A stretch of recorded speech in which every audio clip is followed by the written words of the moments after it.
live. Okay, hello everybody, and welcome to today's live event, Regen Success Stories from Malawi, Africa. This is our second event in the January 2025 series. We're really excited to welcome everybody here. We've got a phenomenal event today. We're really excited about it. This is collectively at the Soil Food Web School, this is our favorite charity, Tiyeni. And we have two very important people from Tiyeni here today presenting. We're very excited for everybody to get to know Tiyeni and understand some of the amazing work that they're doing in Malawi, Africa, where they trained over 30,000 people.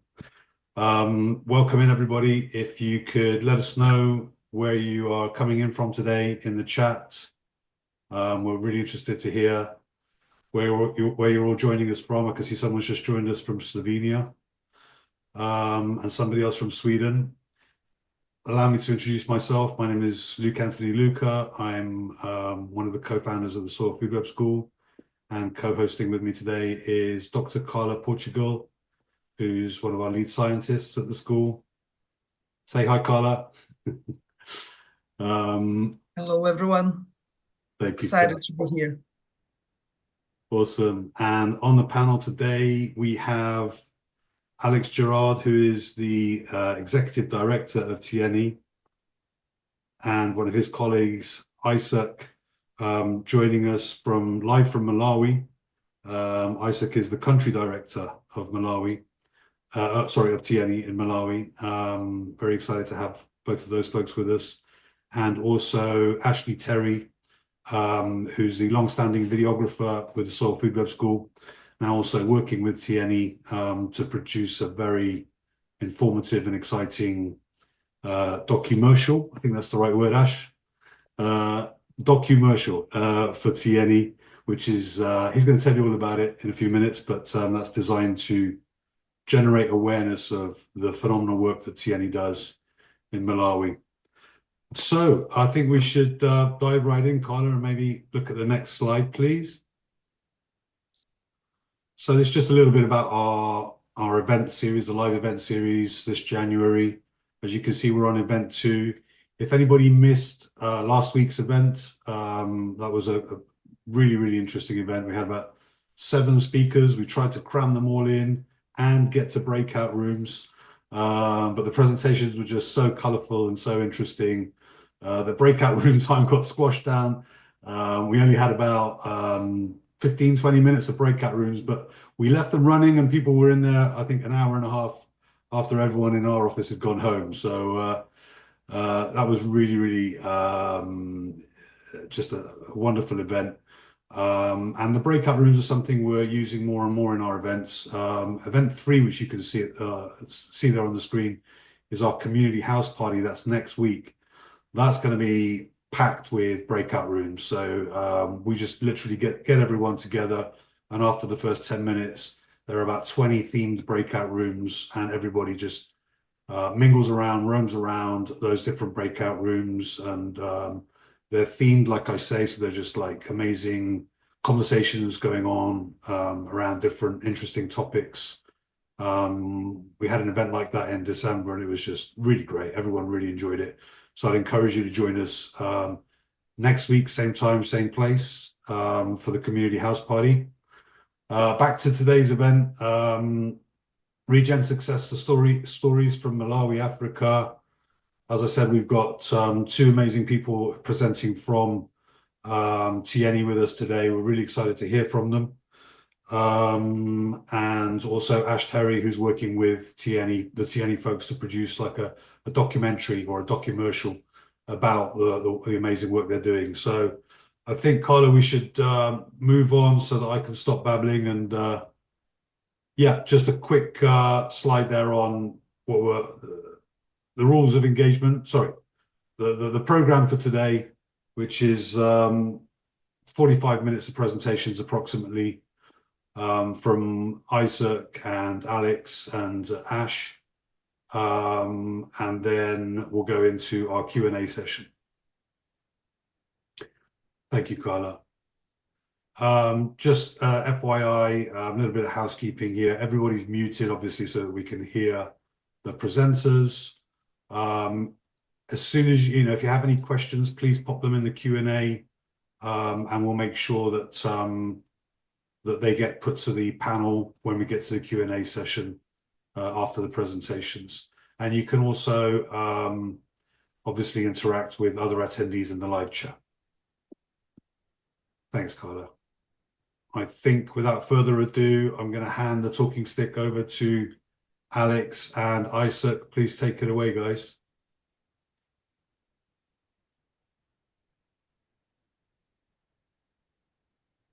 Are we muted? I don't think we can hear you guys yet. Yeah, I'll just Isaac, can you hear me? Are we going to let you lead in first with the introductions, or shall I start? Apologies. You can start. Hi there. Yeah, my name's Alex Gerard. I'm the executive director of Tiyeni, based in the UK, and help support the team out in Malawi through strategy and a lot of fundraising and business development. My background is I'm actually an ecologist. I worked and lived in Southeast Asia, Australia, and Nigeria, doing habitat and community-focused programs. I've worked a lot in coastal management and marine management as well, and then I studied environmental management as part of my master's, which was looking at holistic solutions to land management and the balance between human needs and the needs of the natural world. Isaac? Hello, everyone. I am Isaac Monjo Chavula, and I'm talking to you from Malawi. I am a graduate from University of Malawi, Bunda College of Agriculture, and I have long time of work experience with NGOs.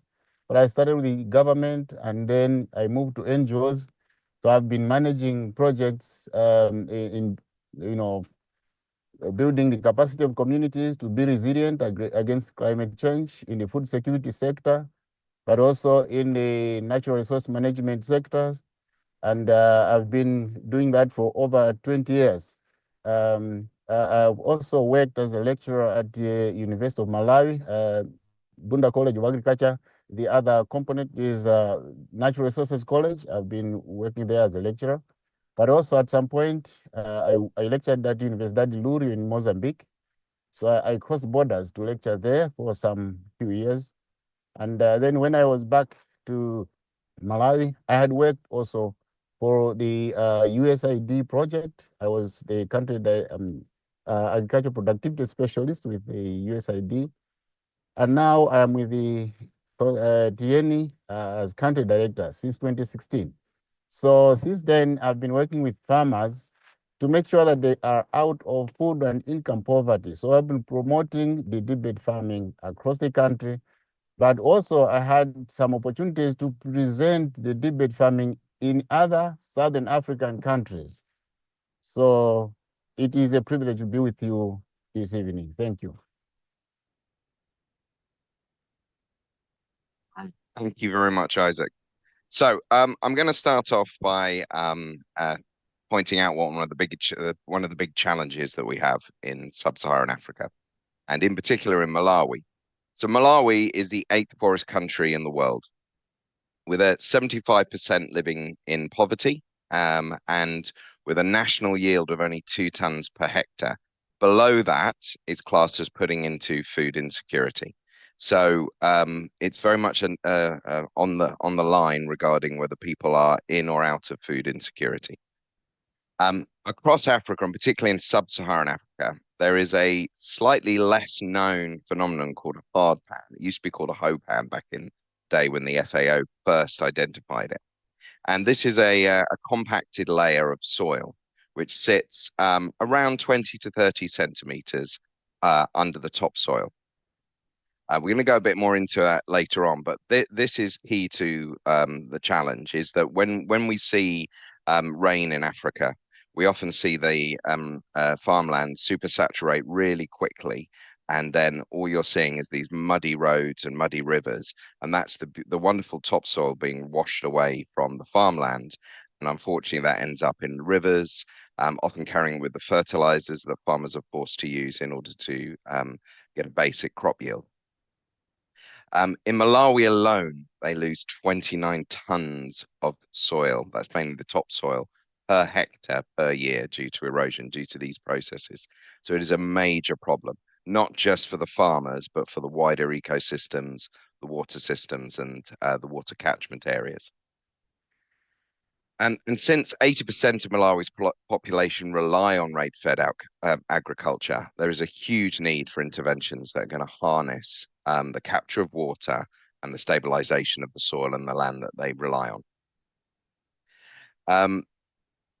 The other thing is that only about 5% of agricultural investment in Africa is actually spent on developing climate smart methodologies. So our methodology is one of the few that's actually been properly developed and tested and is starting to show results, especially ones that can support smallholder farmers. The other big issue, which is actually a global challenge, this is a problem in the US, across Europe, is the fact that shallow water aquifers, so the areas where we normally draw our water from, are depleting at shocking levels. And most of this is down to the way we manage land, whether it be in urban or rural areas. So that is becoming a growing issue where we're starting to deplete water from surface water, from lakes and rivers, and that obviously causes a massive problem across the board when we're looking at how communities are supported and also how the natural world and habitats are supported. Smallholder farmers have are involved in some of the least amount of impacts as to the causes of climate change, but are some of the most heavily impacted by extreme weather and climate change and the declining water levels that they are struggling with. And this obviously results in not only a lost income, but very uncertain futures and uncertain returns. Go on to the next slide. So introducing us. So the brief history of Tiyeni. We've been going for a long time, but the origins of Tiyeni actually go back to the 90s. John Crossley, who was our founder, the founder of the organization, was a UK assistant district commissioner working in areas around Mzuzu in the northern part of Malawi. And we've got a great quote from him here, which we regularly refer to. And during the 90s, there was a huge amount of famine across Malawi. And the basic question that came out, or the basic solution that came out of it, or the challenge, was that the land had lost its fertility. That was coming from the communities. They could no longer rely on the land to produce the crops that they needed. So this sort of started the kernel of that there was an overarching need and problem here to be solved. Fast forward a bit, and then in early 2000s, John Crossley was working with a friend of his called Francis Shaxson, who is an agronomist, who had previously worked and still was working for the FAO, and had actually identified the challenge of this hoe pan or hard pan that I mentioned earlier. And the story goes that they were in a field in Malawi during the rainy season when the rains were pouring down, and they watched firsthand topsoil just being washed away from the farmlands, and the soil erosion on a huge scale. And Francis said that, well, the challenge here is that you have this compacted layer, which is just stopping the water from penetrating, and there's no way for that water to be held on the land anyway. So the water is just fast tracked off during the rainy season. But he said if you break up the hard pan, break that up, then the water that would unlock the soil, and it would allow the water to percolate, and then you would start to see, if you started planting in it, you'd start to see the return of microbial development, and you would start to produce soil that could actually sustain crops and vegetation generally. So that happened in 2000. Then 2005, we were formed and set up with initially looking at this issue around soil erosion. And the deep bed farming method, which Isaac will go into in a moment, the beginnings of that was designed. So it was looking at how do we break up the hard pan so that water can penetrate, and then how can that water then be held in order to percolate down. So one of our big achievements is in 2021, and deep bed farming was formally adopted by the Ministry of Agriculture for the Malawian government. To my knowledge, we're the only charity to have had a formal method of agriculture adopted by a national government, certainly in Africa. Because in Africa, in order to get the support, certainly in sub-Saharan Africa, in order to get support from the government, you have to practice a formal method of agriculture. So it has to be one that's recognized by the ministry as being meeting certain criteria. No new method had been adopted for decades in Malawi. So thanks to Isaac and the team, after 3 years of research by the Ministry of Agriculture, they determined that deep bed farming was the most climate resilient and produced the highest yields of any method of farming available to smallholder farmers.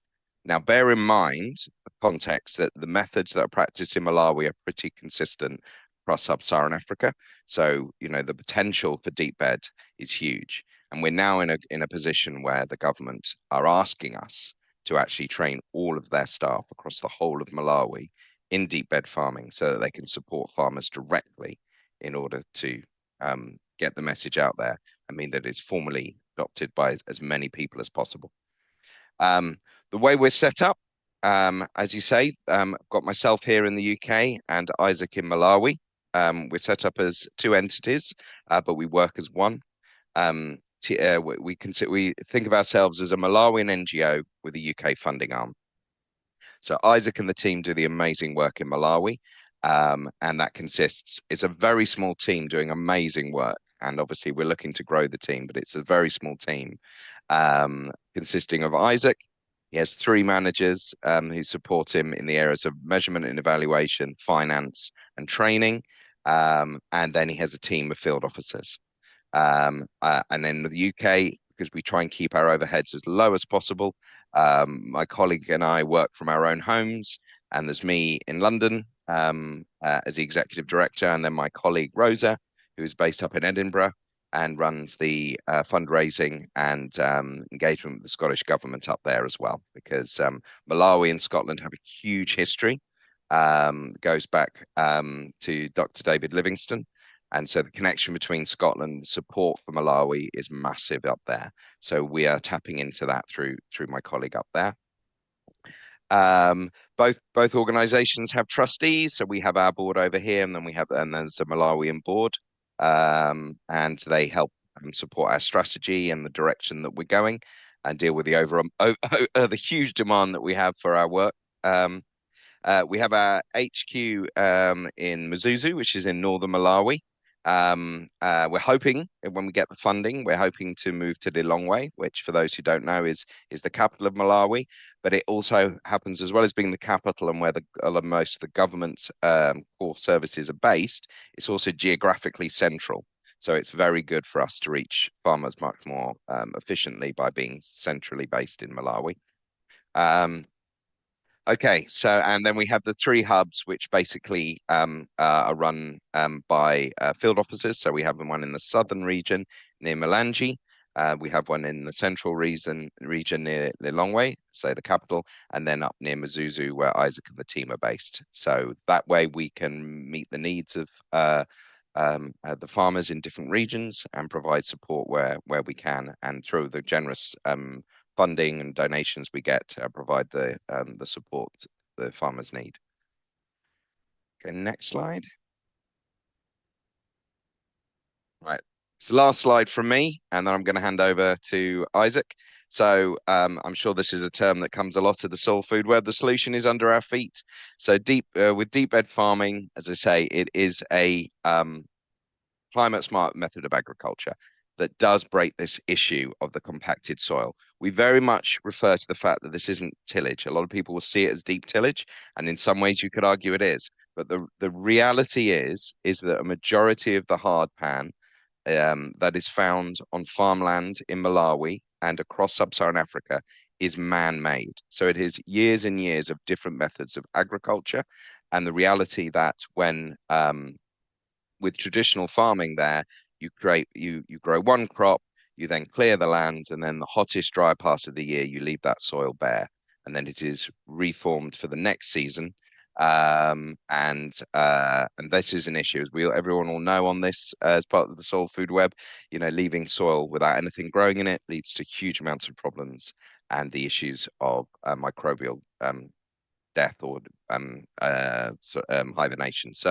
And in Africa, you've got the extreme heat and the dry periods. So for us, it is about breaking up that hard pan. And so we don't really refer to it as tillage anymore because that's quite divisive. We see our method as being very, very much a no-till methodology. But the reality is with a lot of things I've learned over the years as an ecologist, is you often have to break the cycle of the human impact in order for natural processes to thrive and develop. So for us, it is about breaking up that hard pan in the first year. After that, as Isaac will explain, we don't do deep tillage on existing farmland.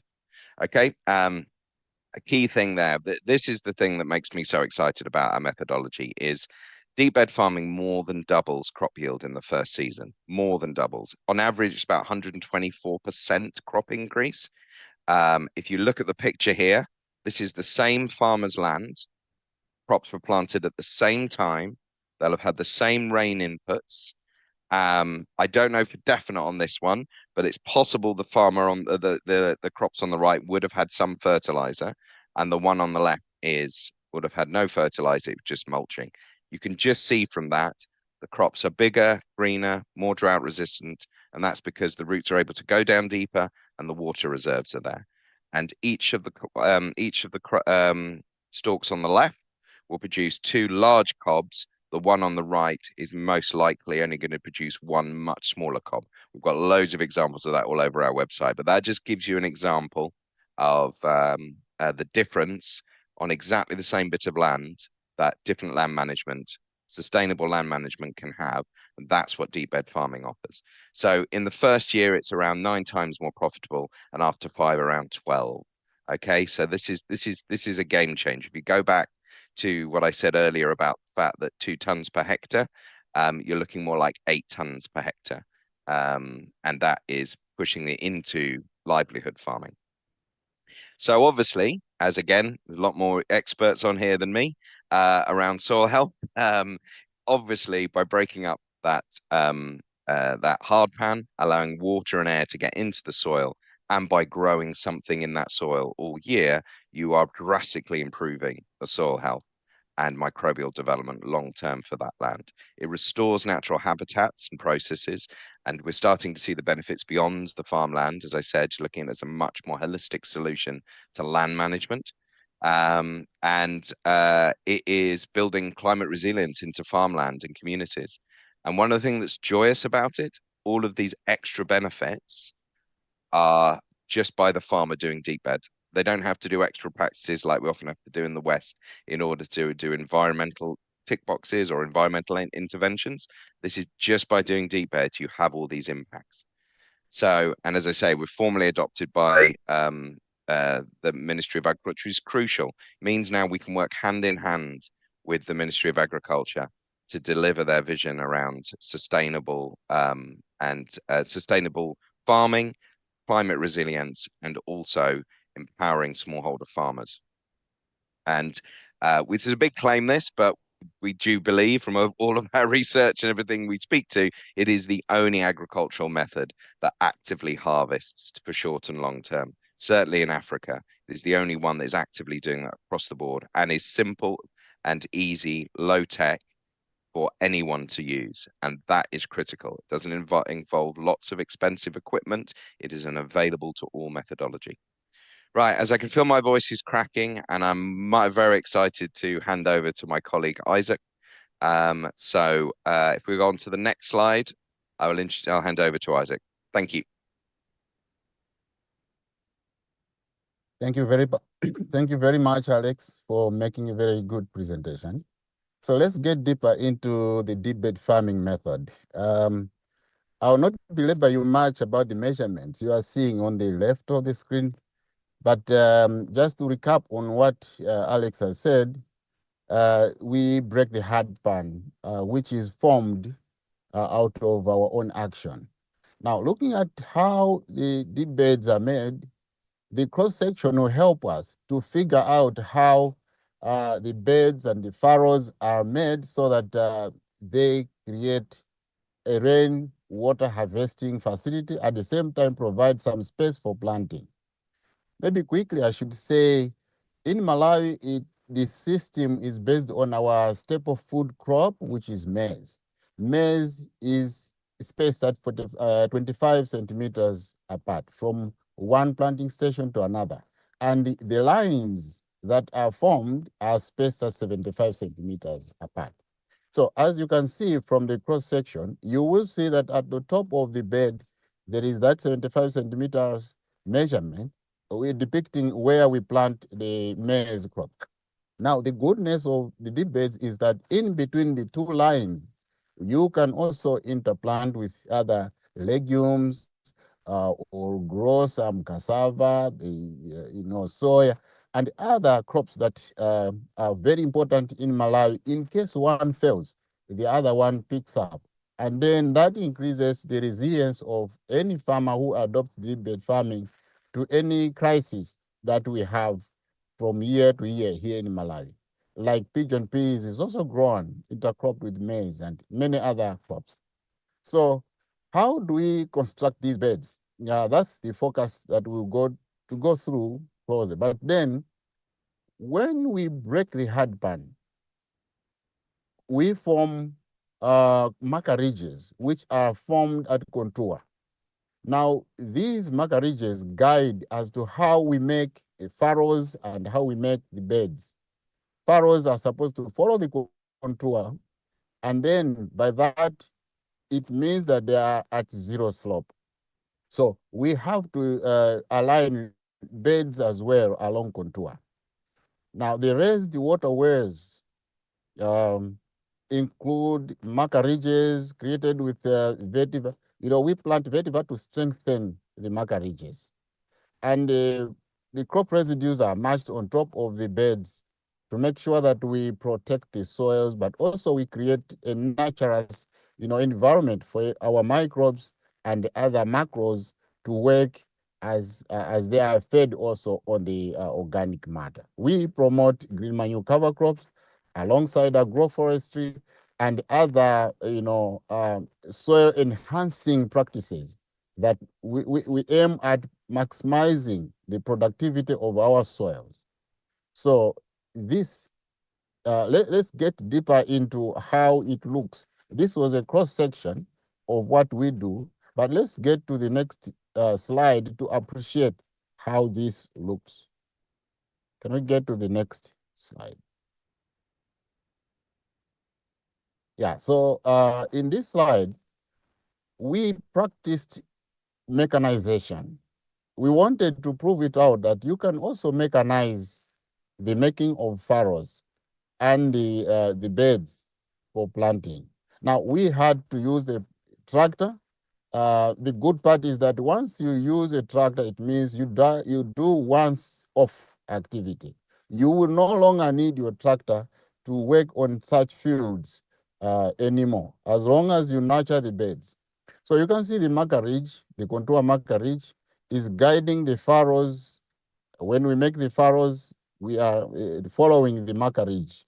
And the tractor with the discs adjusted to create a bed which is 100 centimeter at the top, it is very possible to work a big field within a short time. This was, tried to make sure that we provide a solution to the hardship which was a concern by many, including our farmers and other government officials who thought that deep bed farming creates a lot of drudgery, especially as one farmer creates that field for the first time.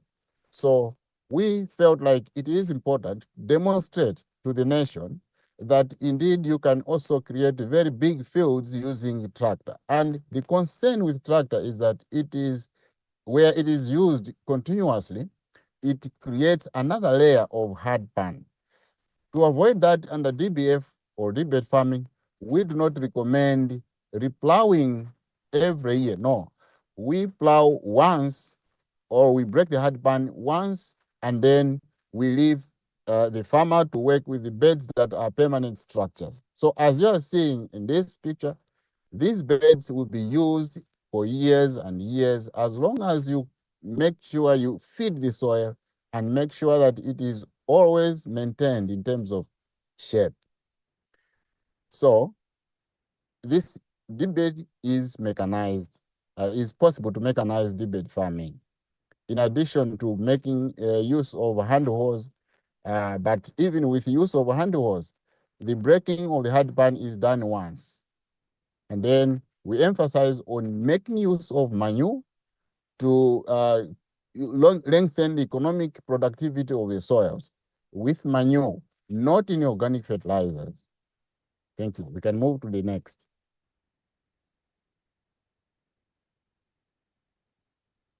The next slide, please.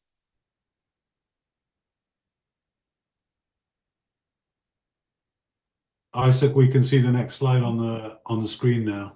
Yeah. I was not seeing it, so it delayed my presentation. However, it has now come.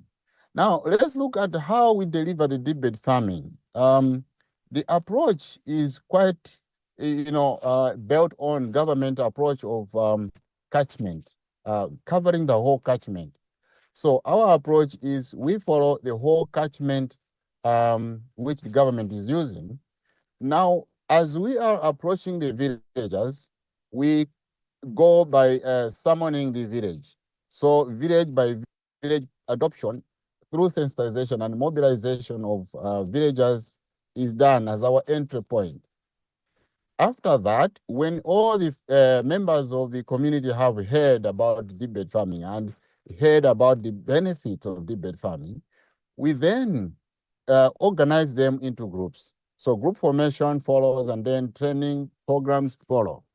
So we call that decentralized demonstration garden method, which is our own creation, because the government and other NGOs have that what we call centralized demonstration garden, where a single demonstration is set up in a community and everybody goes to that particular point to learn. We say no, for quick uptake, let's decentralize. So what happens is when groups of farmers are formed, and then every member of that group is required to come up with, to establish a demonstration in his or her field. Now, a training schedule is established, and then the training goes by, a rotation, where a group member is a host to a training session at least once in a season.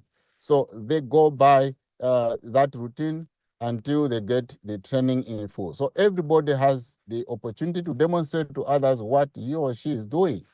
And in that way, the proceeds from that garden will be belonging to that particular farmer, as opposed to centralized, where the whole benefit goes to one singular farmer who's owning the land.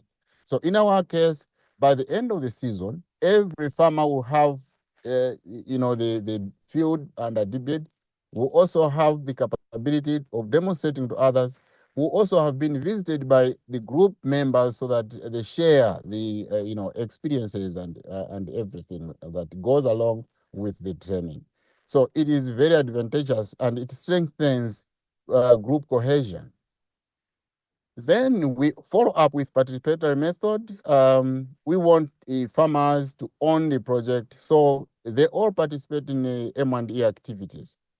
And by doing that, we build the capacity, because they know exactly what impact the deep bed farming is creating. And at the end of the season, they harvest and weigh some, the proceeds, the yields, and indeed discuss to really compare what is better between deep bed farming and ridge farming. So in that way, more and more are convinced that this is the way forward. So we enhance adoption by doing that, because farmers are able to see the intrinsic value of the deep bed farming. We can move to the next.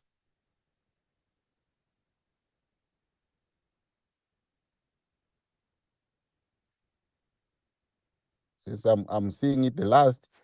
Yeah, so Yeah, I already we finished. engage farmers. Yeah, we engage farmers very much. So we believe that farmers make the best water manager. And you can see that they are the ones who have been in their fields for many, many years. Some of us are just there visiting, maybe for the first time in most cases. We've never been to such villages, but farmers have been in those villages and they know how best they use their water. So with deep bed farming, it is very compatible with the farmer management of their water. As you can see, more than 90% of rain is harvested in these deep beds. And our picture is just depicting one of so many cases where after the rains, this is what happens in the furrows. You see water captured. And by doing that, then we are also mitigating on another challenge of water surface runoff, where some erosion is happening. In our deep bed fields, erosion is technically controlled. So the crops that are grown have access to the water that is held in the soil after infiltration for a longer period. And that is why in the previous slide my colleague Alex was showing you, those two sides of the same field received rains equally, but you can see that after a few weeks of dry spell, the other field is almost dry. The maize is wilting, and then the crops on the deep beds are thriving, which means they are using the water that has been infiltrated and kept in the soils. And to add into that, the benefit is that groundwater aquifers are also recharged because they receive water that is fed. They are receiving water from rain that has been captured. We may also recall that or remember that runoff water is not feeding the aquifers, but maybe feeding the lakes and other water reservoirs in a wrong way because it's also turbid and contaminated. But this water gets through to the aquifers, purified, recharged, free of debris and other contaminants. And then when water is kept in the soil, crops become more drought resistant due to increased groundwater storage. The resilience of those crops that we see in deep bed farming will imply resilience of the farmer who is growing that crop to climate change, climate change impacts. So it is quite important to realize that deep bed farming is beneficial to farmers. When we are doing also irrigation, it's reliable to have water table that is fed well by having deep bed farms upland, because the water will be available and irrigation using pumps is quite possible. And then we also have local water wells which are running year round because the water table is not drying. As in most cases in Malawi, we have so many cases of drying boreholes, drying water wells because the soils are not capturing the rainwater, but they're allowing rainwater to be running as water in surface runowater. So with deep bed farming, there is that advantage to have perennial water wells because the water tables are, sustainable throughout the season. Another slide.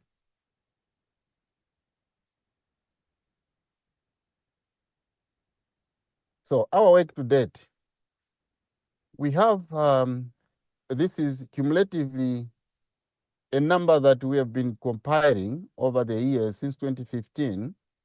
And these are farmers that most of them are still practicing. I'm saying most of them because we have plus minus each and every season of those that are joining, those that are getting out, sometimes through natural processes, like if somebody who was trained in deep bed farming and passes away, we've lost a member, and then some have to join the group. So cumulatively, our figures show that we are working with around 30,000 who are trained and then they are practicing. Many of them, of course, are self-starting because in Malawi, we conduct on annual basis the field days where many farmers get to learn about this technology from their fellow farmers. And, we have had so many adopters within the country who are confessing that they learned from fellow farmers, and they keep on doing that as they train others. And these farmers are also benefiting as long as they follow the correct measurements, and then they are also benefiting like their colleagues. And internationally, we have also made a footprint, but I think I will revert to that in some other slides later on. But we have had demand from other countries. I will mention later on. And then we have also been following the livelihoods of these farmers.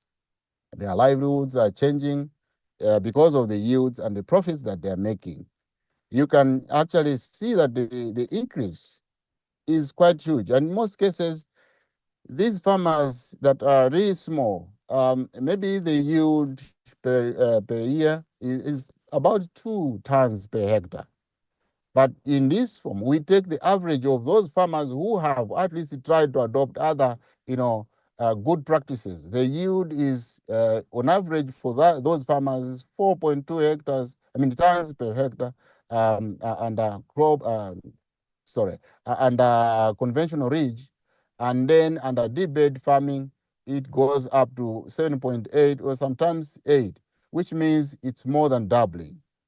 So the deep bed farming is quite, bringing some benefits in terms of yield increase and then profits, which increase more than 10 times. My colleague also mentioned that.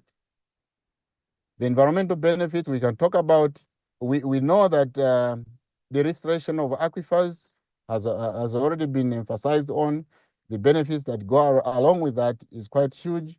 And then also reduction in pollution of water due to surface runoff and into water reservoirs is quite an important aspect. And that, let me mention it, that we are currently working with the Northern Region Water Board, a board that supplies good and clean water to the residents of Mzuzu.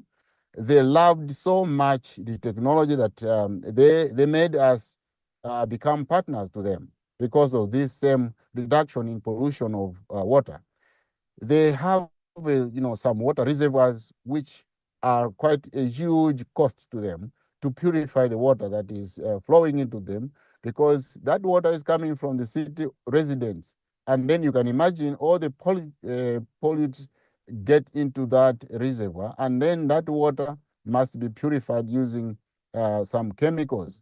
And that costs a lot to the organization. So they partnered with us, and we are working on a project that is targeting the Lunyangwa River catchment. The aim is to reduce the cost. And also, DBF is reducing siltation to prevent, filling up of the water reservoirs with sand and soil deposits. We also know that the deep bed farming, because of the reduction in erosion, it is able to restore the ecosystems of these dambos. Even the farmland ecosystem is restored because soils are not disturbed once we create the beds. So you can always use the soils without much disturbance. So adoption by government field officers is quite good step that we have achieved. My colleague mentioned that the Manyamura, for instance, we had the project there 4 years ago, but now the farmers are still going on doing the right thing with the government Ministry of Agriculture support. So we are now confident that indeed government is integrating deep bed farming in all its interventions, especially the catchment management program that is being promoted. And that is where the focus is. We also make sure that we empower the women in the community. For your information, most of agricultural activities in Malawi, I should say maybe 80% of farmers are female. So we are really conscious of that, and then we target them to make sure that they reduce in terms of drudgery, but also they benefit from the land to the maximum, such that they become food secure and then also economic secure. The next slide, please. And so let's look at the future of Tiyeni. We have a very bright future because we have aligned very well with government. The government of Malawi is using catchment, they call it integrated catchment management program. So within that, we have the activities across the country targeting the catchments. But now, within the catchment approach, we also have a bigger reach. We are reaching out to the Zambezi Basin.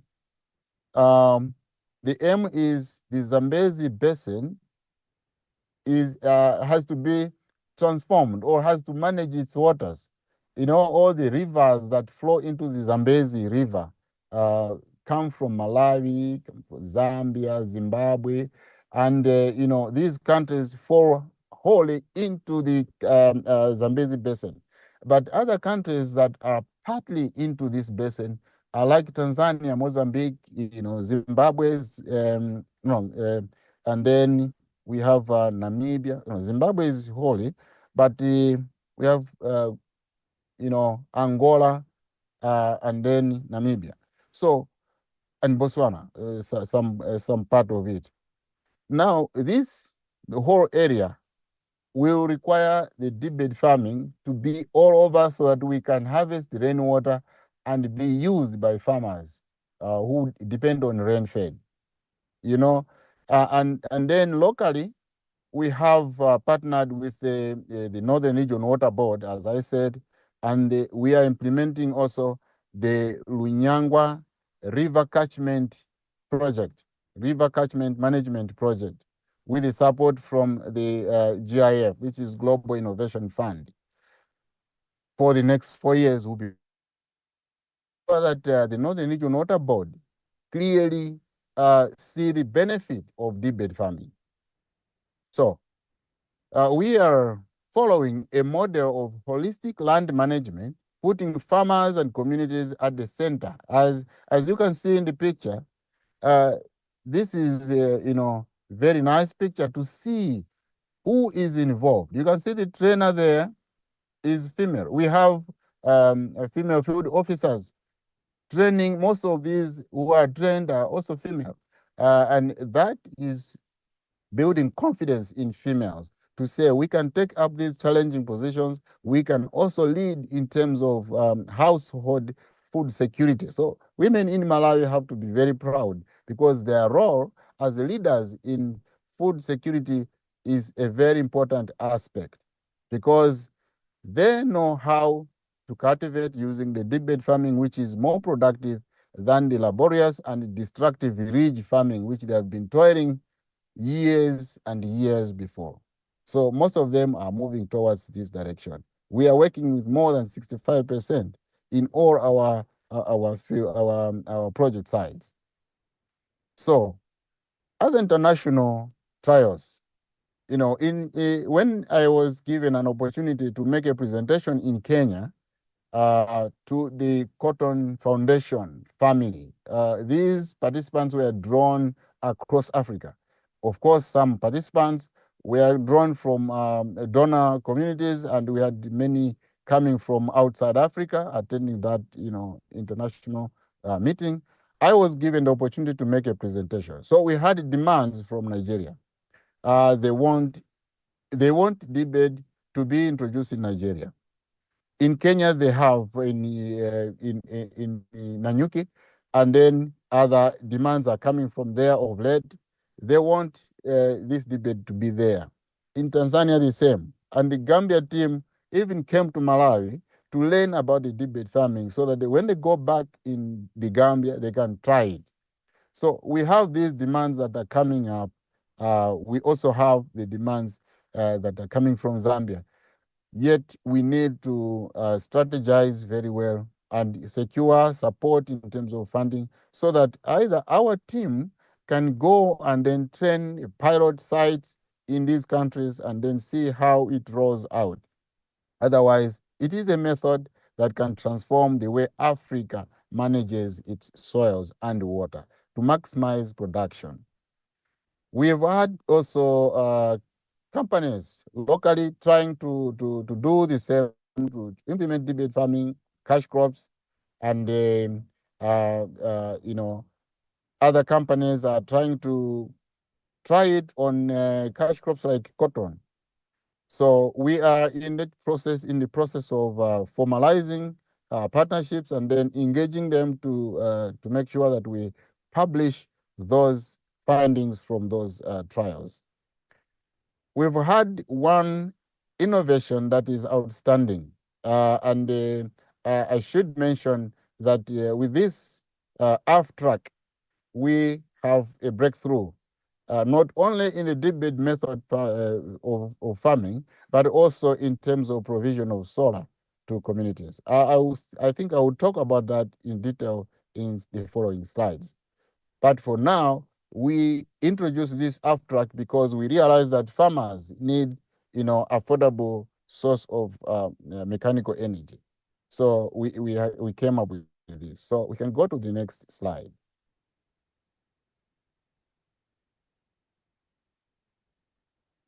This is the aftrak I was talking about. Why it was introduced is because we wanted farmers to use, some mechanical means to cultivate the deep bed farming way. So the tractor enables deep bed farmers to break the hard pan and then form the beds and what have you. I've already explained how these beds are formed. But now the significance of this tractor is that it comes with a panel of solar power, of solar panels that has a battery for charging it so that it gets charged and then the farmer will continue working. This is a very important innovation because it is cutting the cost of running a tractor. From buying fuel, you may well know that in Malawi, fuel now is scarce, but it is expensive as well. And if farmers are to access it, they pay as much as 7,000 kwacha, which in dollar could be maybe, about $2.5 per liter. So it is quite expensive. Now, this tractor is cutting all that cost and making the farmer do the the mechanical work, but also supply the needed power to the village. So it has very good strength and workability in the field, but it also self-propelling. The farmer just guides it. So it increases revenue because, as I've said, it cuts on the cost of breaking the hard pan. It shortens the the time spent on the field, and then it is quite conducive for farmers to use. They can break the hard pan, and then the whole community can be borrowing from each other, and it goes. This is an innovation from the Innovate UK and the Worcester University. So it came about in response to our farmer problems that they presented to us to say deep bed farming is hard to start. So it provides the form of microgrid, as I've said, where maybe about 20 households are supported by a single aftrak tractor. It has got multiple uses, of course, because farmers are able to use to open up some micro enterprises like barber shop, also showing videos to other partners in the community, to other members of the community. But it also provides in the household you have light. You also have some power to do some simple activities like heating in the houses. It has very much transformational power to the community. So we also won the coveted International Motsepe Prize in Green Energy in Cape Town. It is a great honor that we got, and we are still proud of it, that we did a very good thing alongside this, aftrak.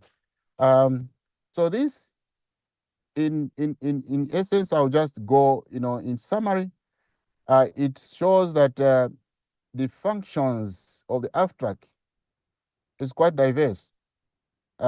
You have, let's start from the left. We have the solar farm, which charges the aftrak tractor, which is able to provide, the farmer with a source of power, where the farmer uses the tractor to cultivate, but also it provides it lights the house, and the whole community is transformed.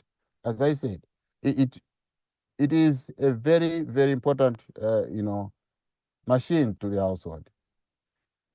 We can move to the next slide.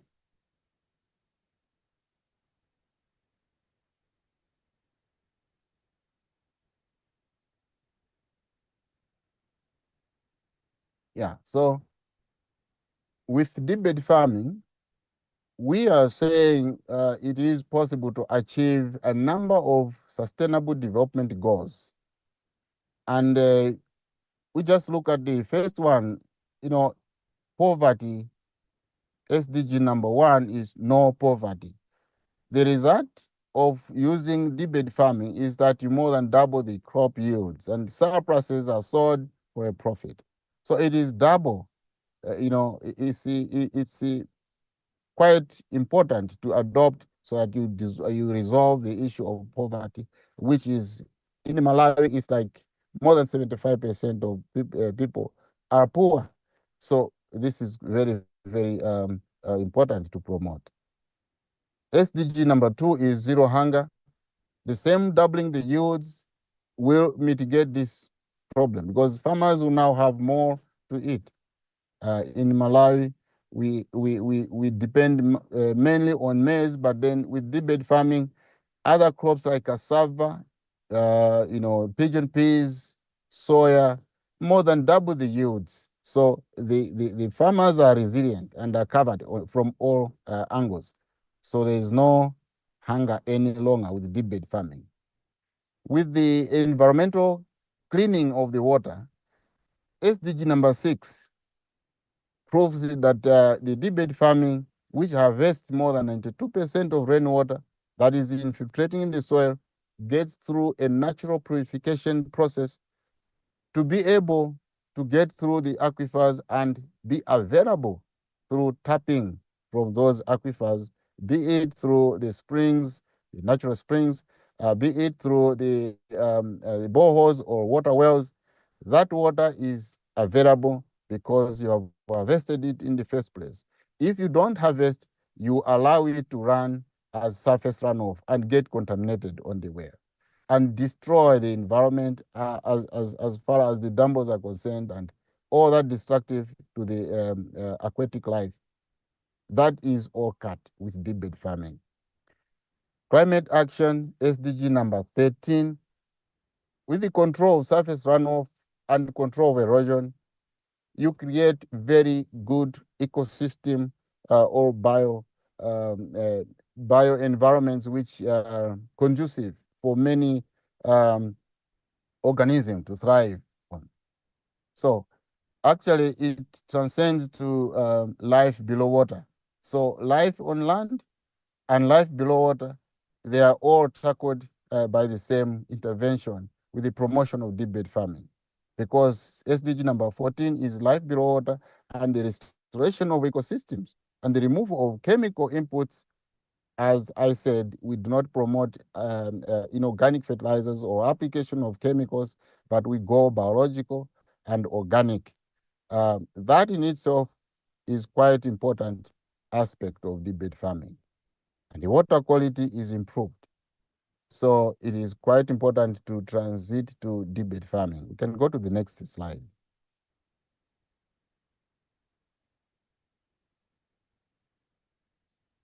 Yeah, so deep bed farming is aligning very well with Malawi Vision 2023. In this vision, we envisage that we will have, good environment. We will have no hunger, no poverty, and many good things.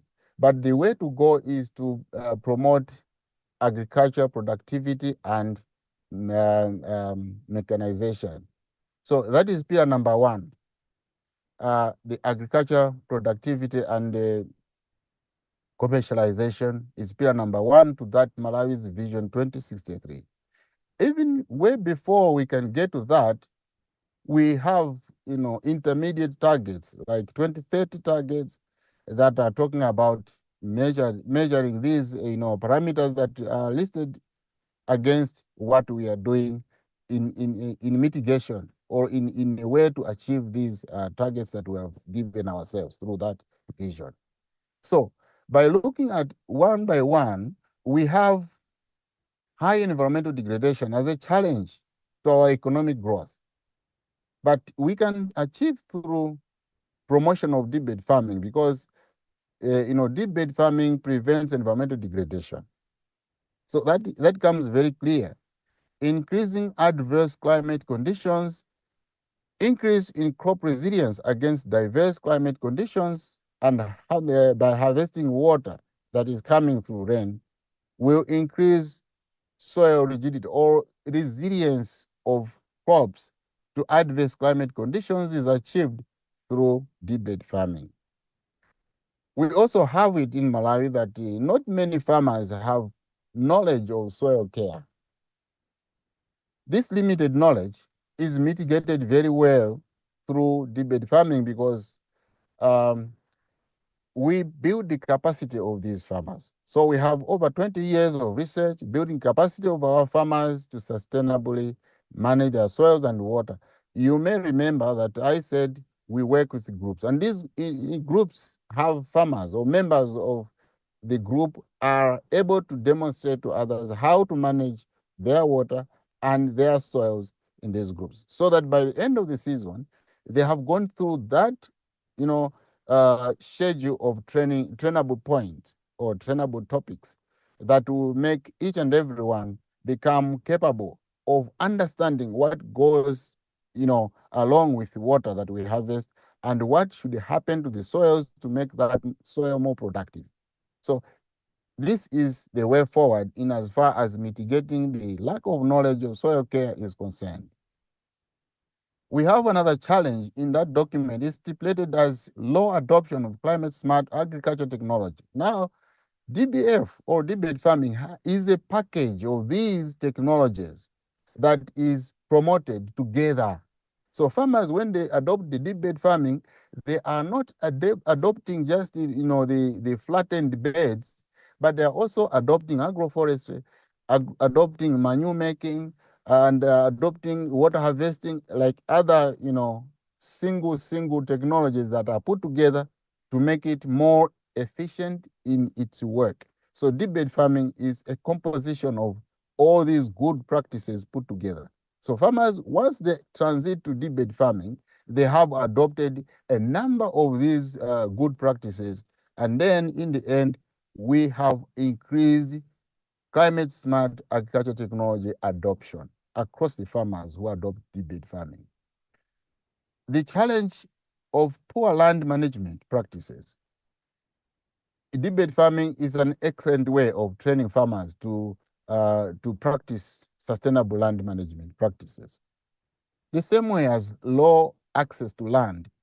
From the small land that is cultivated under this system, it means more benefit will come, more yield, more money. So the farmer, instead of cultivating a huge land extensively, will focus on production, intensive production using the deep beds, because the deep beds can be used under rain-fed, but it also can be used under irrigation, because farmers do irrigate through drip or overhead irrigation. These are also compatible with deep bed. So farmers can use the deep beds to produce more than just once, as they do under rain-fed. the mechanization issue across the country, very few farmers do mechanize. Most of our farmers use hand hoe, which is very tedious and laborious. But then with deep farming, some mechanization is possible.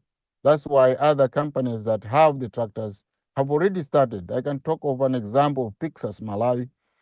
Pixas Agriculture Malawi has tried, I mean, and then adopted deep farming, and they are using tractors. And our farmers in Lilongwe, Chuamba area, they have also used tractors this season as I'm talking.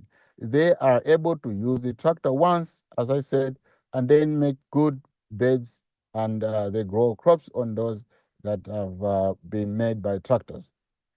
Others are using the aftrak tractor. So you can see that those who can manage with the tractor that the government is, lending out, but others can also be using the aftrak tractors. What about limited irrigation? Among most farmers in Malawi, they don't irrigate. Most of the farmers, maybe 95 or more than 90, I should say, just waiting for rainwater to come, and then they grow. So they are based on rain-fed agriculture. But then our deep bed farmers do also irrigate. They are able to irrigate using the maybe even the water cans, but also drip irrigation, those who can manage, because irrigation water is available. With the aquifers rising, the farmers are able to tap from the shallow water wells or the streams that have become sustainable, and then they irrigate their fields. Next slide, please.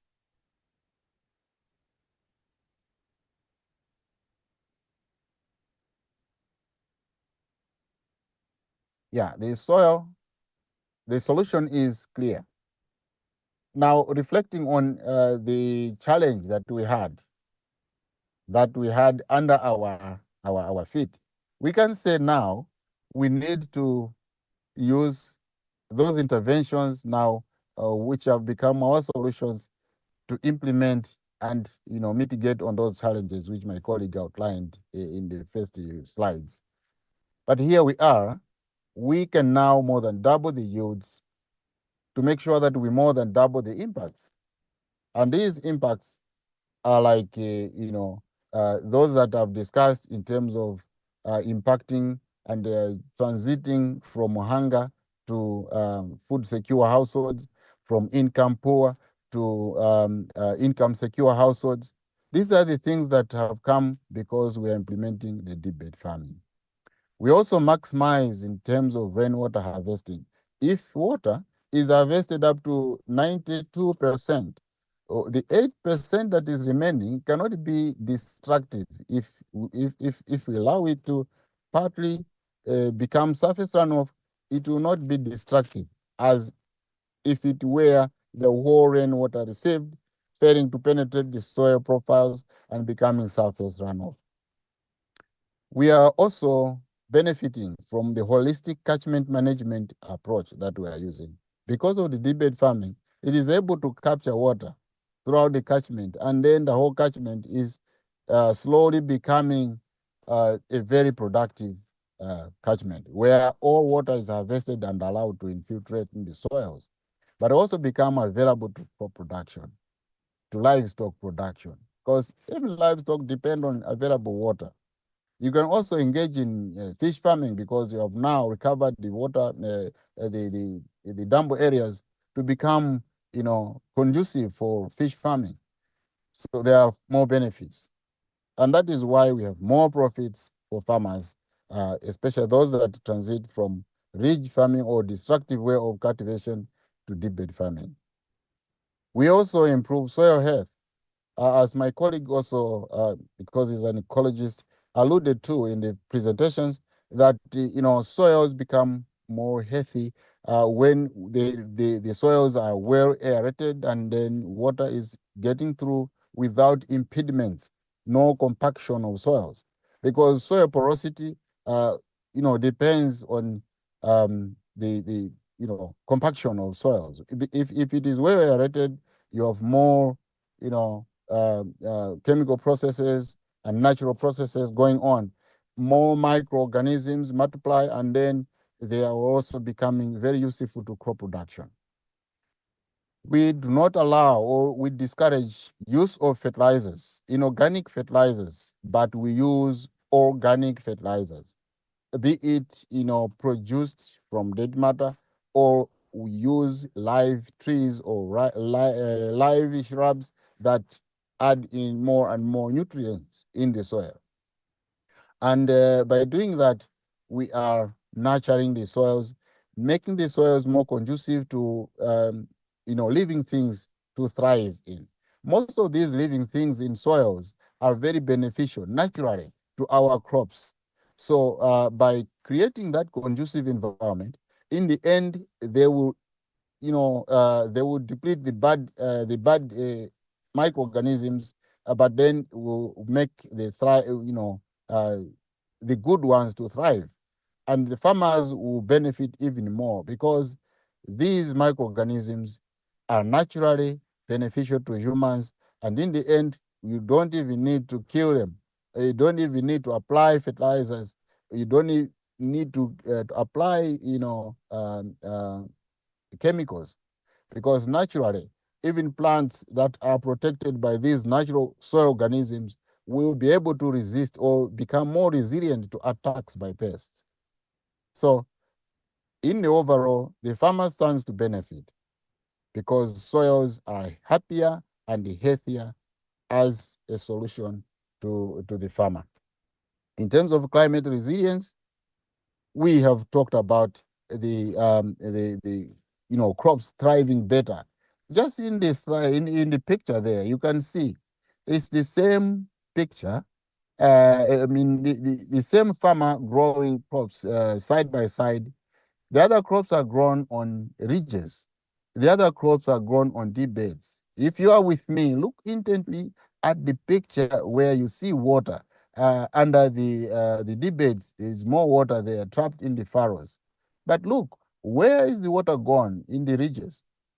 Where is the water gone? These fields, these parts of the same field received rains of the same magnitude. But where is the water in the ridges? It is all gone and has become surface runoff and has become so destructive wherever it went, because water has a tendency of carrying things as it goes. Now, what happens is that as it flows out of the field with the nutrients, the fertilizers that might have applied there, the topsoil, which we know it is fertile, which means it has got microorganisms and fertile nutrients are there, they have all been carried away. So when this water reaches the dampers, it becomes so tired to continue carrying these soil particles, and then it will decide to drop them. And as they drop, they will drop in your river, in the river. So the rivers become now clogged with sand, with soil particles, with clay, and all the dirt. But then clay, because it is lighter, it will keep on clinging to the water as it goes. Now you are losing the most important part of the soil, which is clay, to go very far from the field of cultivation. Now, there is no way the farmer can capture that soil back. It is lost for good. And for Malawi, it means we have contributed to Mozambique. We export water that is carried through the Zambezi River, carrying a lot of soil, as if we say, Malawi, we are big enough to have this land, and we are exporting to Mozambique, which is, I mean, it's a joke. We are giving Mozambique free building materials for their land expansion on the Zambezi, catchment and the Zambezi, delta there. So this is the story about losing the soils from Malawi, for instance, and all other catchment areas in the riparian states of the Zambezi basin. We are, we are not very good at managing our soils if we don't transit to deep bed farming. And then as a country, our national economy will improve if we transit we help our farmers transit from these destructive ways of cultivation to now manage their water and soils better through deep bed farming. And by that, they will transit, from a poor nation to a nation that is rich. And we can only achieve that if we have better ways of managing our soils and water, because these two, ingredients make our agricultural productivity so important to the economy to be a reality. So we can only survive as a country if we focus our attention on how farmers, 80% of whom are smallholder farmers, to manage their water and soil in a way that is productive. And that is the message that I've always asked the government of Malawi and other countries in Africa and elsewhere, because water and the soil are very, very important resources that God has endowed on us to thrive and become a sustainable humanity. We can only do that if we manage our soils and water. Thank you for listening. Isaac, thank you so much. That was such a wonderful presentation. The work you guys are doing is just phenomenal. It's mind-blowing. Just looking at the image on the screen there, the results from right to left are just night and day. And you can see how happy those folks are to be, increasing yields, doubling them in year one, and increasing profits 10, 12 times. It's just amazing. It's mind-boggling. The impact that you're having on these people's lives and the lives of their families, the lives of their children, lifting them out of food poverty, giving them, a surplus. I understand they're able to better educate their children, and it touches my heart so deeply, and always has since we first met Tiyeni several years ago. You guys have inspired everybody at the school and continue to inspire everybody at the school. So thank you so much, Isaac. I also thank you very much for supporting us for those years. You really contributed to our success. It's a great honor. It's a great honor for us to be here with you and to do what little we can to support such a mammoth, huge effort by you and your team.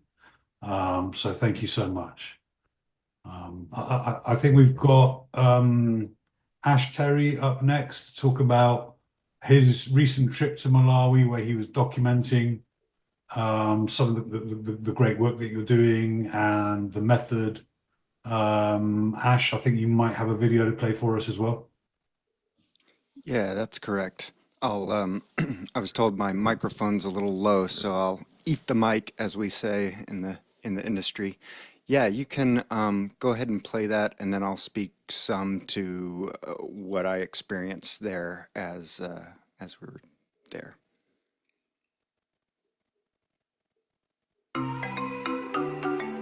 Deep bed farming should be adopted everywhere in Malawi, so that the soil and water is well conserved for the future generation.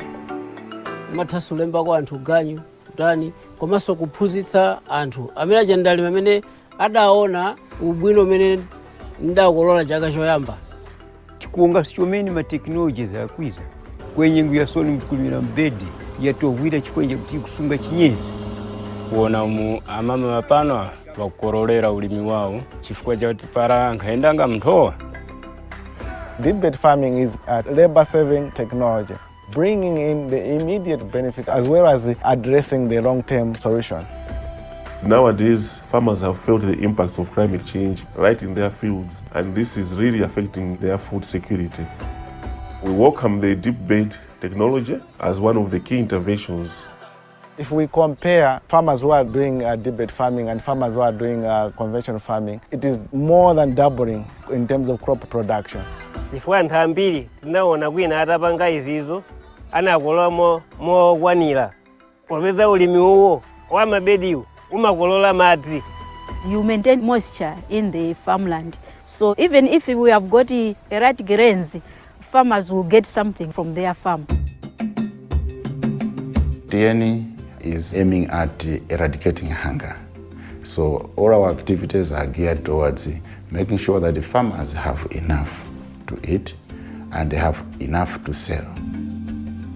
Ulimi wa Tiyeni watithandiza kwambiri komanso tapindula chala kumefefe kuti pamene ndali machimanga ulimi wa mabediwu. When the family can say we were not getting anything or we are getting one bag, now we are getting 20, that changes everything. We know for sure that if farmers are well equipped with the knowledge on how to conserve their soil, that means they will be food secured and they'll also be looking after the environment within their areas.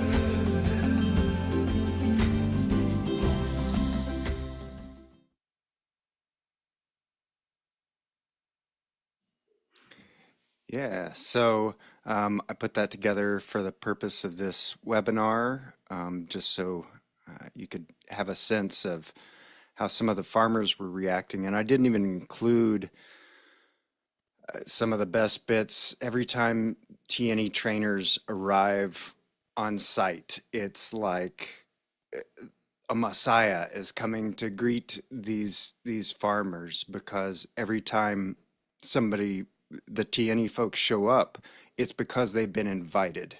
They don't go anywhere without an invitation, and they are so backlogged as well, because they just need more trainers and more funds to be able to do that.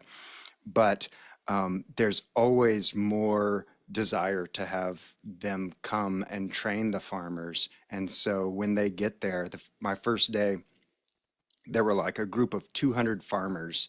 There were supposed to be 20 or so, and then they all rallied together and were singing songs about Tiyeni and clapping, and it was just a huge event. And the excitement on everybody's face when they come to the villages to show this method stems from the fact that you have these early adopters, like the video was saying, that come in, that they learn, they say, yeah, okay, I'll try that. Of course, everybody's a little skeptical. Well, we do things this way. We've been doing it a while, but they see what these early adopters, the yields that they get, all the other benefits. Suddenly they're adding on to their house and building being able to hire a tractor, rent a tractor, and mill their own corn right there on site. And they're like, oh man, I want what this guy's doing. And so the word just spreads, and and it's amazing to see that. Ash, I wanted to ask you, and I haven't had the chance to do this because we've always been so busy every time we've spoken, but how did you feel like going there and seeing that? Because at one point when we were discussing this, I offered to accompany you and carry your backpack with your cameras in it, but I couldn't make it. And I'm really envious. So please tell me, how did it feel just being there and seeing this amazing work and the life-changing effect it's having on like whole villages, right? Yeah. Yes, it was just amazing. And the people were so friendly. There was one time that after a day's training, they invited all the Tiyeni trainers into their house for a meal of, I'm going to get the fish name wrong. Anyway, a traditional fish dish with sima. It's like a kind of a gooey grits kind of consistency, and some veggies that they grew on site. And so everybody was very warm and accommodating, because of the roads, some of the infrastructure, like I was mentioning earlier.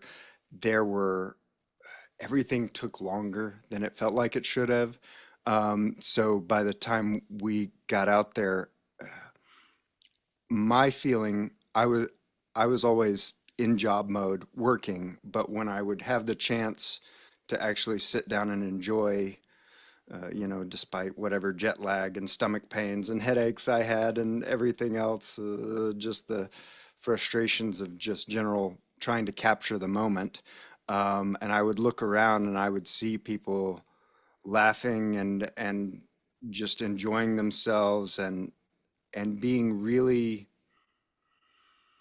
as destitute as a lot of their situations seemed, they seemed very happy despite that. And it just goes to show, you know, those of us in the Western world, when we're have all the food we need and a roof over our head and still aren't happy, you know, it means a lot seeing that kind of cultural, you know, just ability to be happy with so little.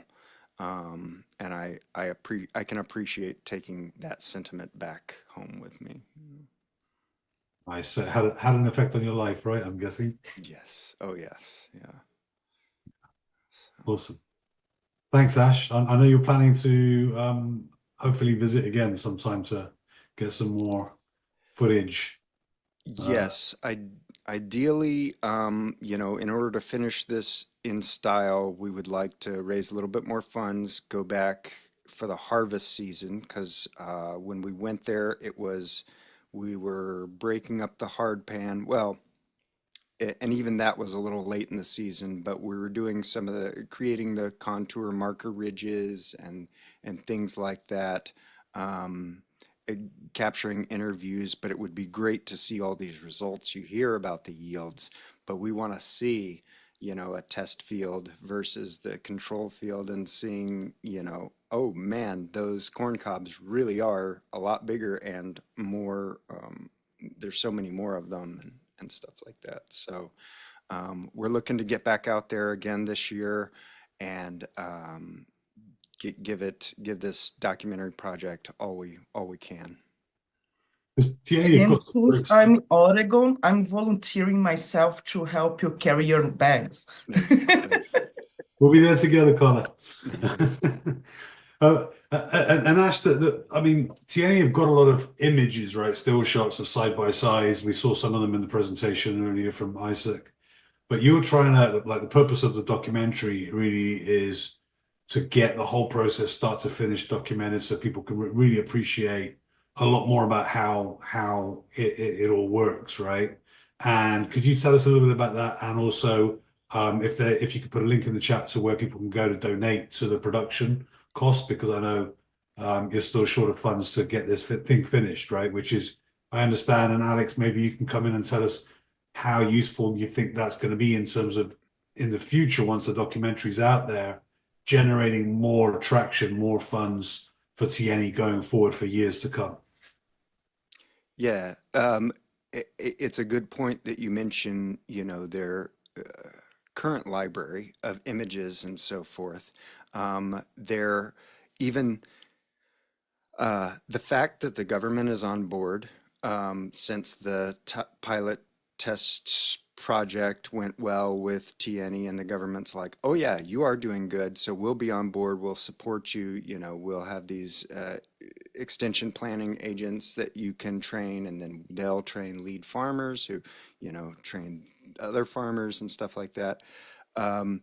So they have collected some media, as we saw from the pictures and so forth, but again, infrastructure is just not there. You can contract with folks, video production folks in Africa and stuff, but they are all working with hand-me-down equipment that is just to get it to the next level where, you know, to appeal to Western donors, as it were, takes a certain level of upgrade, you know, and finesse and tone and all this kind of stuff that's hard to get with just what we can expect the trainers to capture on their flip cell phones, you know, and then send us via WhatsApp, because that's the only reliable connection, and it downgrades the footage and everything else. So while they have these great testimonials already recorded, there's so many reasons to go back and get more testimonials on good equipment with good recording, and create a series of, not just for the documentary, but moving forward marketing and promotional materials that they can reach out to other big donors to partner organizations, create like frequently asked questions kind of videos that show results. But I really think that following some of these, like Patrick Hara was a new farmer, very curious about the deep bed methodology. If we were to tell his story about how, well, I wasn't doing too good at first, but then, with the deep bed method, I think that's what's gripping and compelling, is to see that start to finish like you were talking about. Awesome. Alex, would you like to come in here and tell us about how you see the content that Ash is creating, and how important that could be to Tiyeni going forward in terms of, really educating the Western audience on how impactful this method is, how successful you've been so far, and how just a little bit more money, because you guys don't need a lot of money to train farmers for life, right? It's like about $100 or something, and you train a farmer for life. How important is this content, and how game changing could it be for Tiyeni? I think as Ash has mentioned, part of the challenge is engaging kind of corporates and potentially bigger sponsors for our work. We happen to be a very, very small charity that has genuinely developed a method that is a game changer, but it's a big market out there for charities. Big companies tend to, fund the big charities. So we do need things that help us, stand out, and having a documentary as we start with, and hopefully a documentary, will give us materials that will help us stand out and really show these stories. I mean, we have thousands of stories. Our website and our WhatsApp feed are flooded, the team send, of all the success stories, but it is about having it in a way that that will engage those kind of corporate funders and sponsors. Because unfortunately, the charity sector is very dog eat dog. And if you're not shouting loud enough or have something that really stands out, we have the method that stands out, we have the results. But sadly, I've worked in the charity sector for a long time. That often isn't enough. And so, and a lot of funders will, be drawn to good quality materials. And some of our bigger funders are starting to ask for that now as well. So, it will really help elevate the amazing work our team do. Thanks, Alex. And I know a lot of the bigger charities certainly get a bad rap because some of them are reportedly or purportedly inefficient, right? There's always like this question mark: if I make this $100 donation, how much of that is actually going to reach the person who needs it on the other end? But having spoken to yourself, Alex, and other senior members of Tiyeni, I understand that your model is very efficient.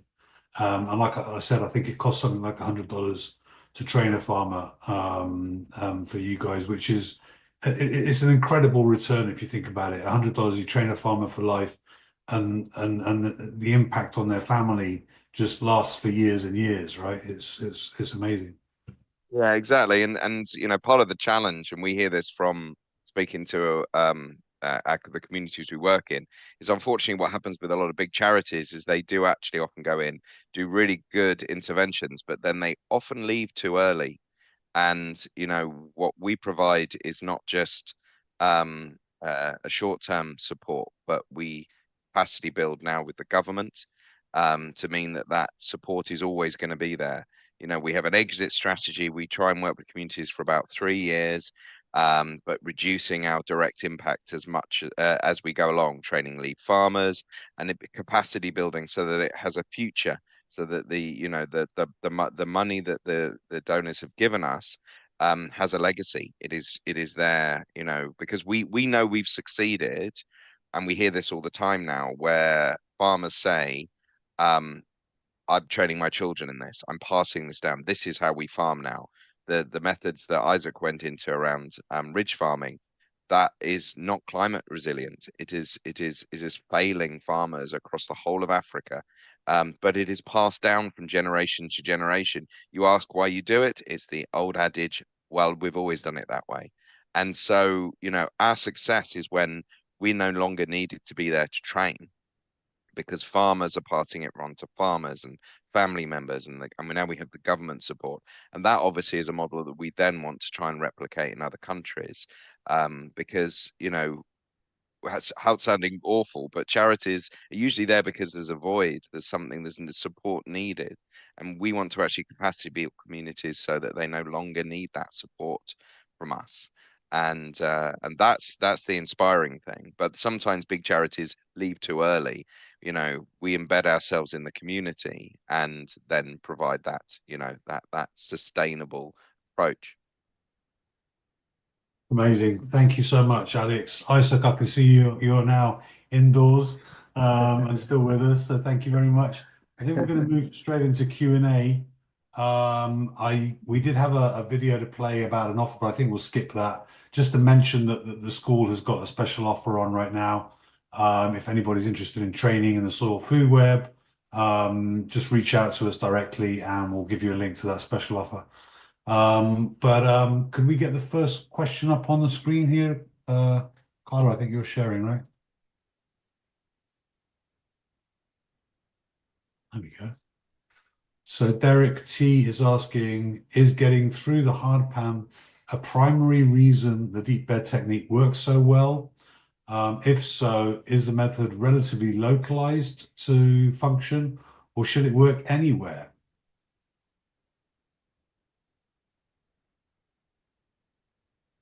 Isaac, do you want to take that one? Yeah, thank you. The hard pan, breaking of the hard pan is really a primary reason the deep bed farming works.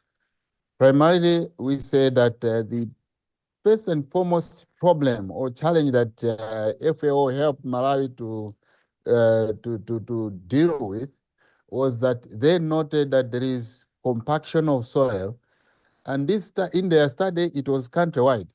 Now they said yields are declining because most of the water is lost through surface runoff because it failed to penetrate through the soils. Secondly, they said the hard pan is preventing root development. So crops do not penetrate much.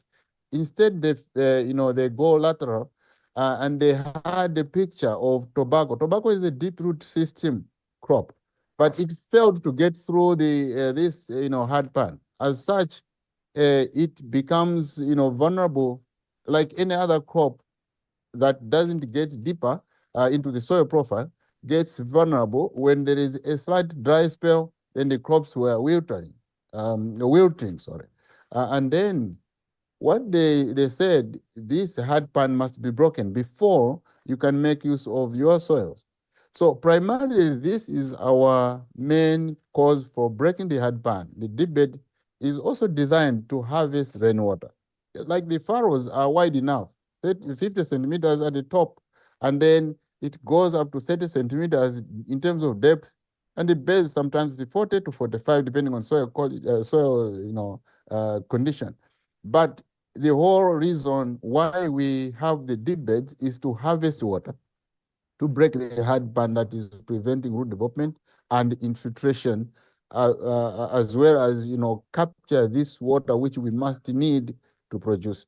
So that's the primary source. Indeed, it can also be used in most parts of Malawi, and I believe in other countries as well, because the soils in this sub-Saharan Africa is not very much variable that the changes will prevent use of deep bed.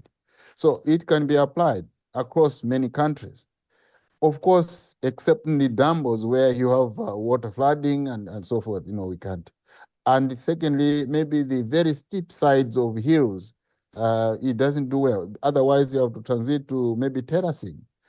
But in general, all the arable land is very suitable for deep bed farming. Thank you. Thanks, Isaac. Isaac, I have a follow-up on this question. What is the main changes you notice you guys have to adapt from one farm to another when you have difference in depths of the hard pan? We recommend that because the hard pan is existing between 15 to 25 centimeters below the surface, The top part of the soil is that one which is, sifted from year to year, using the hand hoe. But where the hand hoe ends, that's where the hard pan starts. So it will go about 15 to 25 centimeters below. Now, what we recommend our farmers to do is to break that hard pan to a depth of 30 centimeters. When they do that, we believe they have passed through the hand hoe, the hard pan which is created by the hand hoe.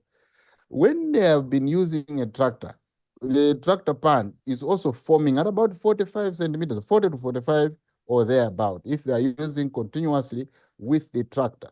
So the breaking of that hard pan formed by a tractor will be done by the tractor, either by ripping or those methods where they go rip with the tractor, and then we can now form the beds following a contour marker ridge, which we construct using the line levels and other methods of establishing the marker ridge or the contour marker ridge.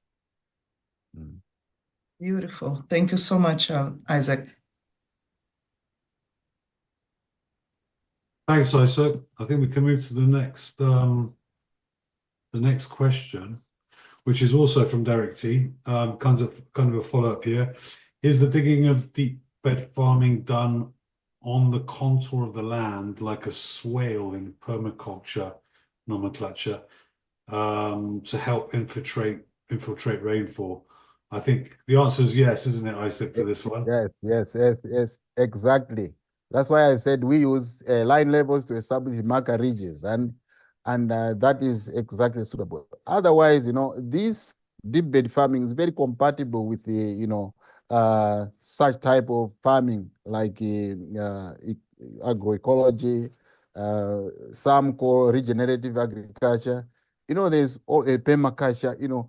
Those aspects are very, very compatible with the deep bed farming. And when the farmer wants to transit to those type of, farming, with deep bed farming, it's very, very good because it will encourage harvesting of rainwater. Thanks, Isaac. You call them trenches on contour, and I think that is, remembering my old permaculture training, that is the definition of a swale. It's a trench on contour. So yeah. Yes. Actually, we encourage farmers, especially those that are cultivating on marginal lands, to construct swales, and then they have to be close apart, so that those swales are done along contour, and then in between these swales there should be deep beds. Otherwise, the water will flow from the upper swale to the other, and that we don't want. We don't want movement of soils with water from for a distance of more than 5 meters or so. No, they have to be where they are. That's why the farmer who practices the deep bed farming and has swales constructed will benefit more, because there's total no movement of soils and water. If in between the swales, there is deep bed. Yeah, if I remember correctly from my conversations a few years ago with Colin, your swales are around 10 meters apart or maybe 30 meters apart, and then you have your deep beds on contour as well between those swales, right? Yeah. Great design. Thanks, Isaac. Depending on the slope, of course, some swales are dug maybe 5 meters apart, but others are at 10 meters. Others, if the land is a bit flat, they may be dug at about 20 meters apart. So the same way with the marker ridges. Awesome. Thank you. Shall we move to the next question, Colin?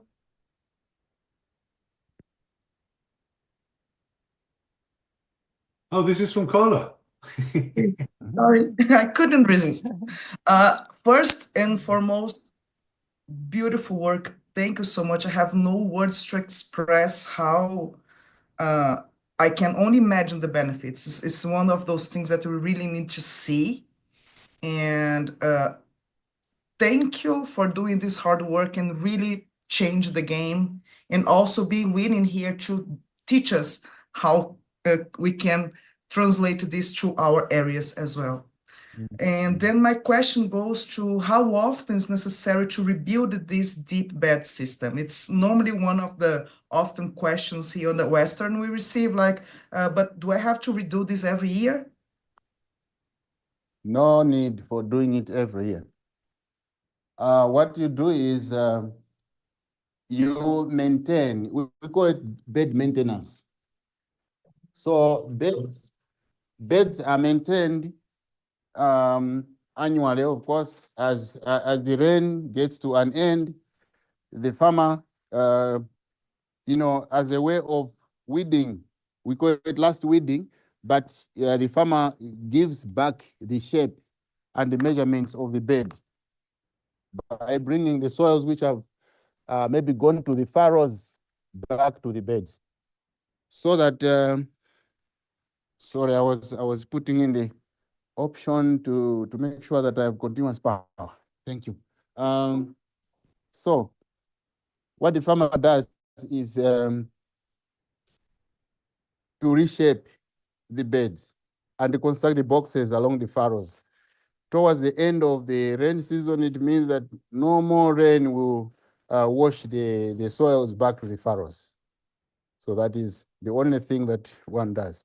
And sometimes if the top of the beds are not given adequate manure, it sort of naturally becomes, hardened at the very top. So what the farmer does, maybe after 3 or 4 years, is to make sure that when planting, you just have to use the hand hoe to make the hose to remove that topsoil, which is just hardening, to facilitate the germination of crops.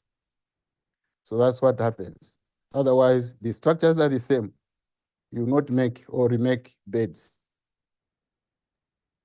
Just to add to that as well, we always talk about year one with the hard pan breaking. It is harder and takes a bit longer in the first year, but every subsequent year there is less work needed to prepare the beds for planting, because you're, as Isaac said, all about maintaining. You maintain the beds, you've got a lot less work than you would do where normally you're resetting the land for planting every single year.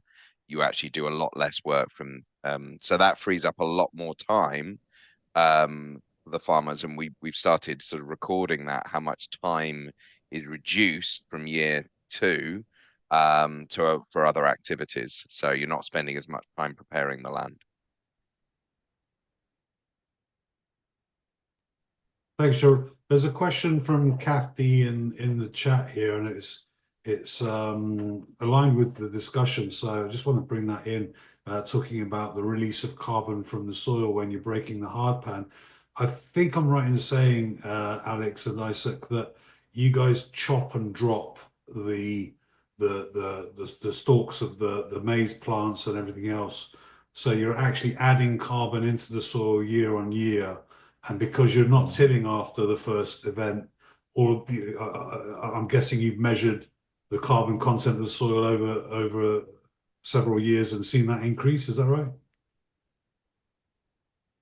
Yes. Maybe to those who doubt the capability of deep bed farming to add more carbon, other than maybe releasing carbon into the atmosphere, the fact is there is no land, virgin land, that one can say, okay, I will plant my crops here without breaking the soil itself. That cannot happen. Even the advocates of conservation agriculture, which, in Brazil, they said the first is to remove the physical barrier. Now, that removal of physical barrier means that you have to accept disturbance of the soil in the first year. No land can be cultivated without breaking the soil as it is. So in deep bed farming, we must do that first to make sure that we create a conducive environment for rainwater harvesting, and that's what we do. After that, there is no need to disturb the soils any longer. What you need to do is to put as much organic matter on top of the soil for natural reasons, to prevent rehardening naturally, because raindrops also hit the soils. If it is not covered, that will harden the soils. And then organic matter is also food for the microbes, the macrobes. So it is naturally, it is natural to disturb the soil a bit in the first year and let it become and build, productivity as it goes. So that's why deep bed farming is more productive as years go. Just to add to that as well, I mean, as we said in the presentation, the majority of hard pan on farmland in sub-Saharan Africa is man-made. So the breaking of the hard pan is kind of a necessary evil. You're right, it does release some carbon, but at the moment, what farmers generally do with the stalks and spare organics is they just burn it in the corner of the field and it's not used. So it's just wasted. Whereas we do cut and lay at harvest, and then some of that organic matter is also taken away and mulching pits are created. A lot of farmers haven't done mulching before, so the team teach them how to create mulching pits, which is a combination of the organic matter from the land and then animal husbandry, which they already have or we reintroduce. So then it becomes about adding even more carbon back into the soil. But unfortunately, and as an ecologist, I've seen this all over the world, where man-made interventions have made certain processes inert and inactive, you have to come up with solutions. And the reality in my lifetime is we've just seen this problem in Africa continue. And that's because, with climate change, food security is getting more, it's harder. And despite the trillions that have been pumped into Africa to try and, in theory, solve this, actually the simple things like what we do with deep bed farming are actually far more effective and impactful. But it does start with that initial breaking of the hard pan, which is just inevitable. But we don't talk about it as tillage because we don't till. After year one, we don't till. We're literally breaking that cycle which exists. And that's the key thing that's not been done on this sort of scale before. That's awesome. Thanks, Alex. We've got another very interesting question from Vegan Joy. Are perennials and agroforestry employed? Trees can hold soil and water very effectively, plus obviously give some diversity. Yes, perennials are promoted on deep bed fields. And agroforestry as well, because the agroforestry, as I said, is part of interventions that build soil fertility. Initially, that is the purpose. But agroforestry trees or agroforestry crops like pigeon peas will also act as hard pan breakers. So apart from fixing the nitrogen, they also break the hard pan, but that takes longer. Farmers, especially in the southern region of Malawi, they grow a lot of pigeon peas. So most of them use pigeon peas as a crop that breaks the hard pan.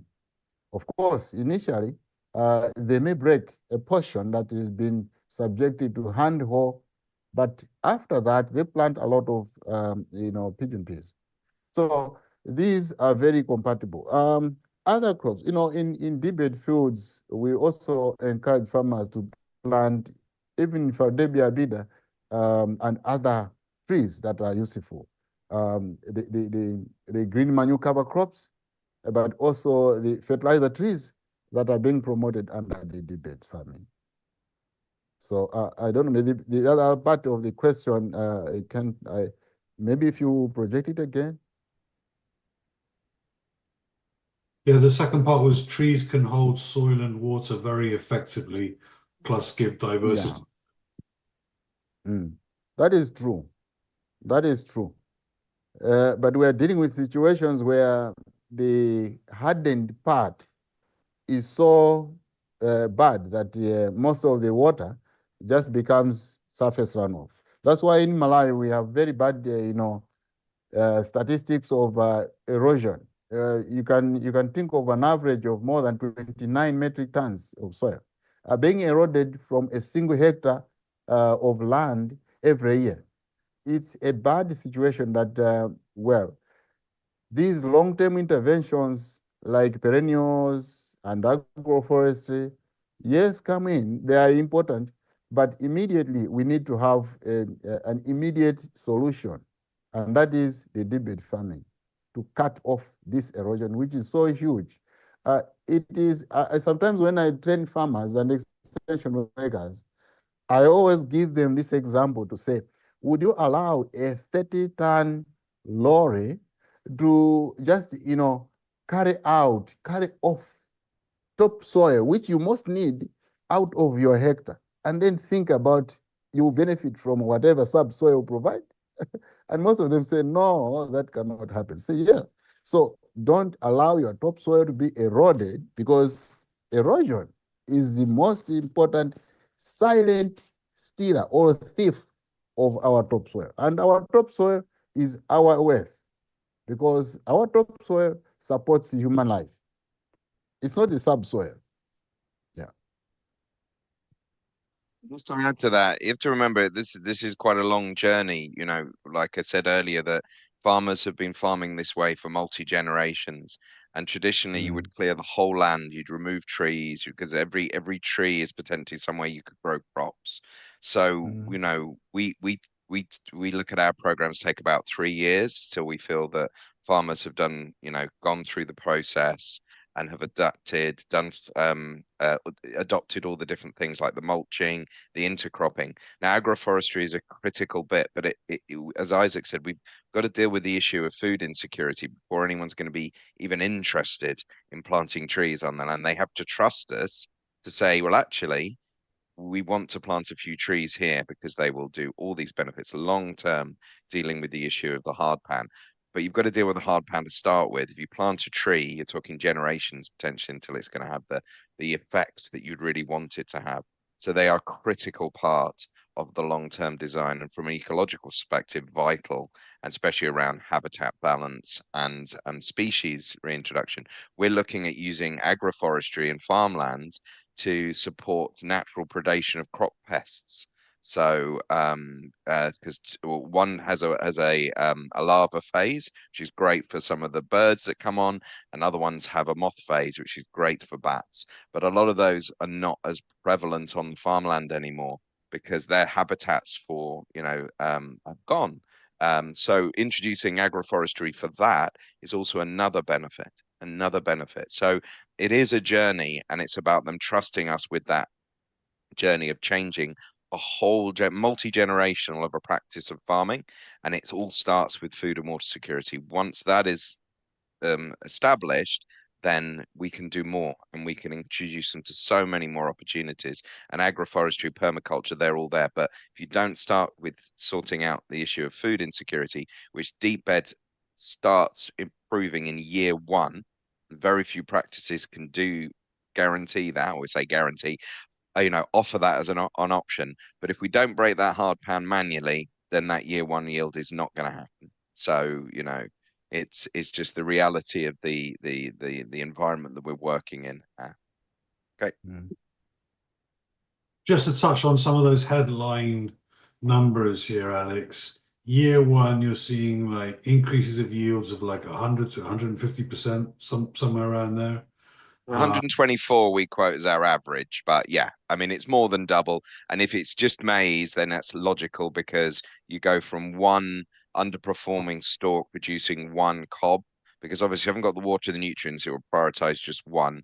They're smaller, to the maize being able to produce what it can produce, which is two cobs, and the cobs are usually twice as large. So, again, if you go on our website, you'll see farmers standing there with cobs the length of the top part of their arm, and previously they're doing cobs that are tiny. So it is, yeah, it's phenomenal, the first year change. And just to add, because sometimes it becomes very difficult for us, for people to understand the profitability of deep bed farming versus maybe ridge and other practices. But in deep bed farming, we say 5 crops can be grown because the top of the bed provides enough space for other additional crops. In addition to maize, for instance, you have beans, you have soya, you have cassava, you have pigeon peas. and you have pumpkins. Now, all those put together, and our M&E manager is very keen at training farmers to appreciate these 5 crops grown on deep bed farming. And out of that, they estimate the yields, and sometimes they weigh actual yields of each crop. They compute using the prevailing farm price. They compute the returns for each crop, and that combined is far much profitable than in other practices like ridge farming, where they grow in most cases 1 or 2 crops. So these are the benefits that make farmers who are transiting to deep beds benefit a lot, because they become food secure in not a single crop, but so diverse. Yeah. Thanks, Isaac. And if I remember correctly, something like 5 times more profitable in the first year or so, right? Which is amazing. I remember a statistic that Colin shared with me a couple of years ago. I'm not sure if it's still accurate or if I'm remembering wrongly, but he said something like deep bed farmers can feed their whole family an additional meal each day months after they transition after the first year, which is, I mean, that's incredible. And I think the average family is about 8 people. So like I remember thinking to myself, where else could I donate $100 and feed 8 people a meal every day forever? I mean, that's just such an incredible return. So if anybody is thinking about donating, there's a link in the chat somewhere, guys. Please, I think it's the best investment you could ever make. You see people on YouTube and TikTok and whatnot, giving people, homeless people in the US and elsewhere, a meal or $5 to get some food and a coffee. $100 donation, you're going to give 8 meals every day forever. That's just, it blows my mind and really warms my heart. So that's just incredible. Thank you so much. I think we've got time for one or two more questions. We've got one from Frank, which is probably one that you're best placed to answer, actually, Carla. We can give Isaac and Alex a little break here. Deep bed farming seems to be applicable scale larger than backyard farming. I'm just getting started as I want to be an organic backyard farmer. And so far my efforts have reaped little productivity, and I'm sure we can all sympathize with that. I have seen plants start to grow in my compost, but they eventually fail. Would the soil food web education be relevant to a total beginner? Carla, I think you're the best place to answer. Yeah, I will jump ahead here, but please, everyone, feel free to interject. I mean, I don't have a practical experience with the deep bed farming, but from what I learned today, I have no doubts that the scale is just a matter of funding and time. So once more, thank you. The second part of your question, Frank, is that when you plant seeds directly to compost, you have many variables that we need to try to understand first here. Which type of compost do you have?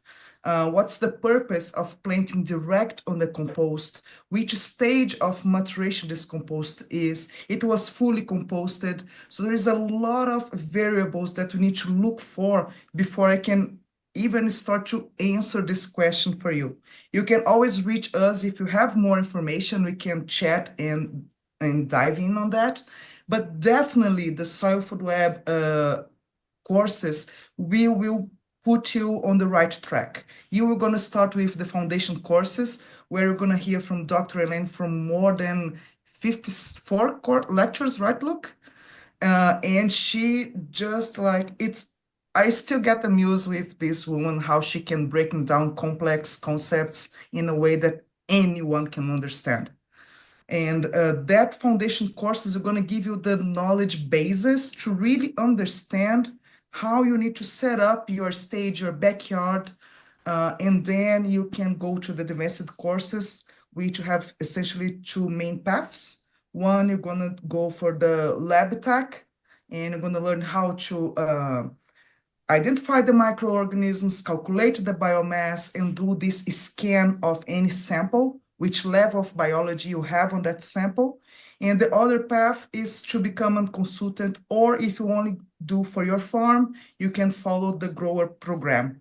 And there is much more hands-on program. You have a one-on-one mentoring time, and also now we have a classroom system where you're gonna be in a whole community learning all this process together.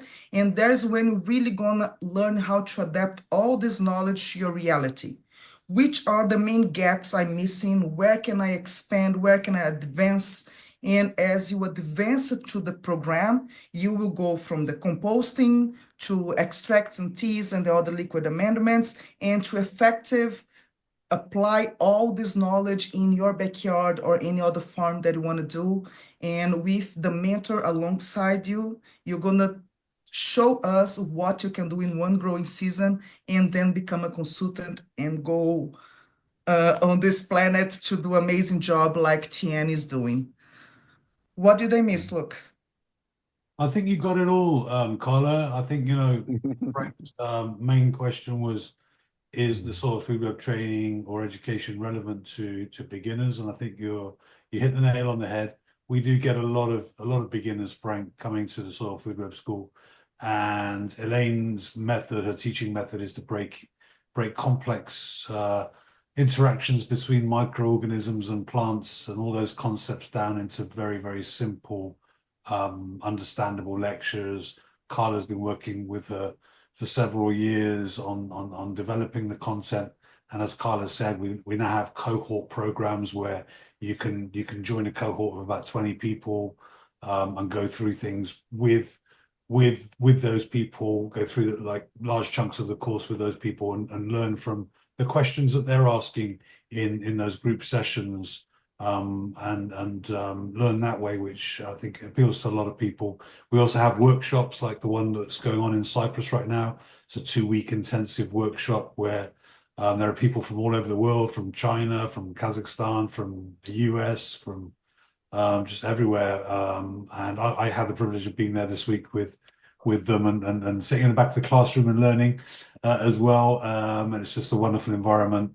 They're learning how to make compost. They're making 5 compost piles simultaneously. Some designed to fail, so they can learn from all those failures. Some designed to succeed. They're doing all the microscopy, all the liquid extracts that Carla was just talking about. It's a 2-week long program, which really appeals to a lot of people who learn, visually and in person, and interacting with, I think there are 6 mentors there with 20 students. So there's a lot of contact time. So yeah, absolutely. The answer is yes, Frank. This is all designed for beginners, really. I think I've covered everything there, and you've covered everything, Carla. Thank you very much. One last thing is there is a special offer on at the moment, which includes the foundation courses and 26 hours of mentoring time. If you're interested, I think Alison can probably pop a link in the chat for us, so that if anybody's interested, they can click through. I think we should close with one more question, Carla. There's a really interesting one on slide 30, which is for Alex and Isaac. If someone from another part of the world wants to adopt this method, can they get in touch with Tiyeni? Can they come to Malawi and train with your team, so that they can then take that method to somewhere else in Asia or South America or somewhere?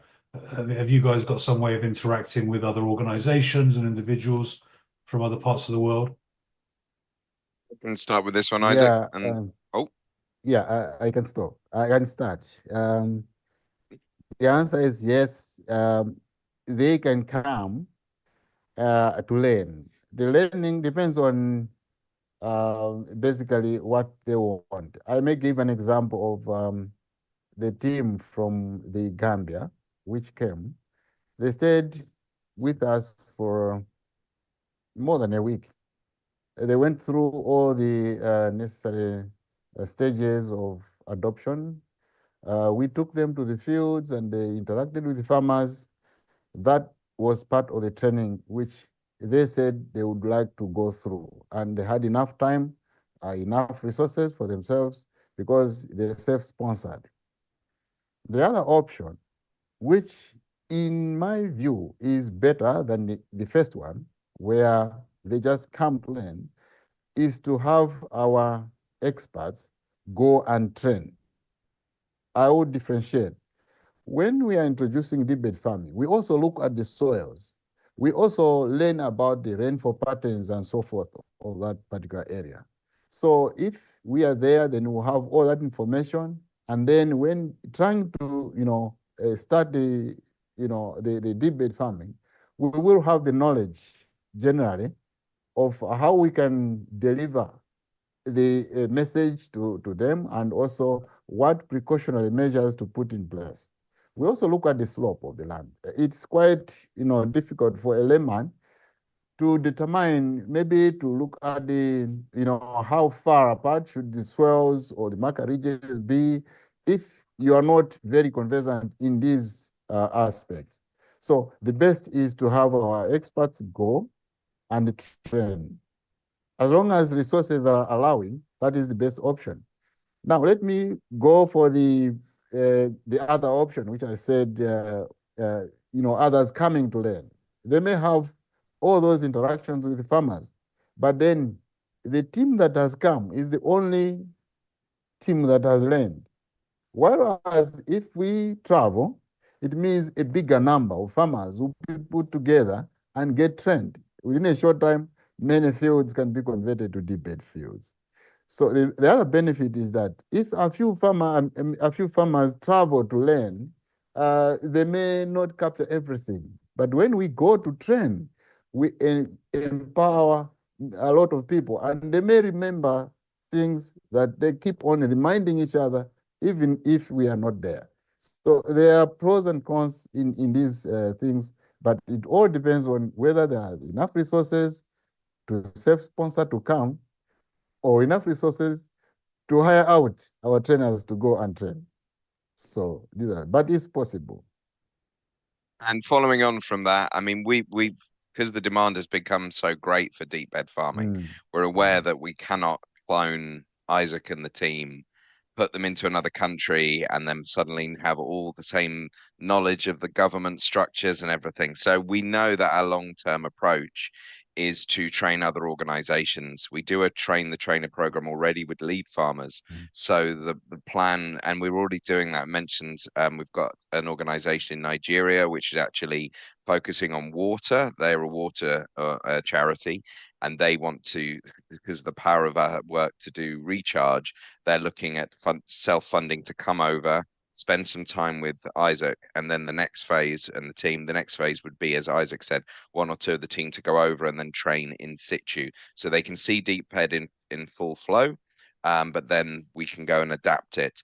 And the same in Kenya. So for us, the Gambia one was, as Isaac said, they self-funded because we don't have those additional resources. And when our team are doing training, they can't be working with our farmers as in depth. So we, with such a small team, we're having to look at sustainable models for us as well. But absolutely training other organizations so that they can take the method. And we're building up our online resources. We're working on training videos so that we'll have a YouTube system of that. We have a training manual, which is on our 4th edition on our website, which we've just converted into 3 native local languages in sub-Saharan Africa. So we're trying to look at how to make our resources more and more available.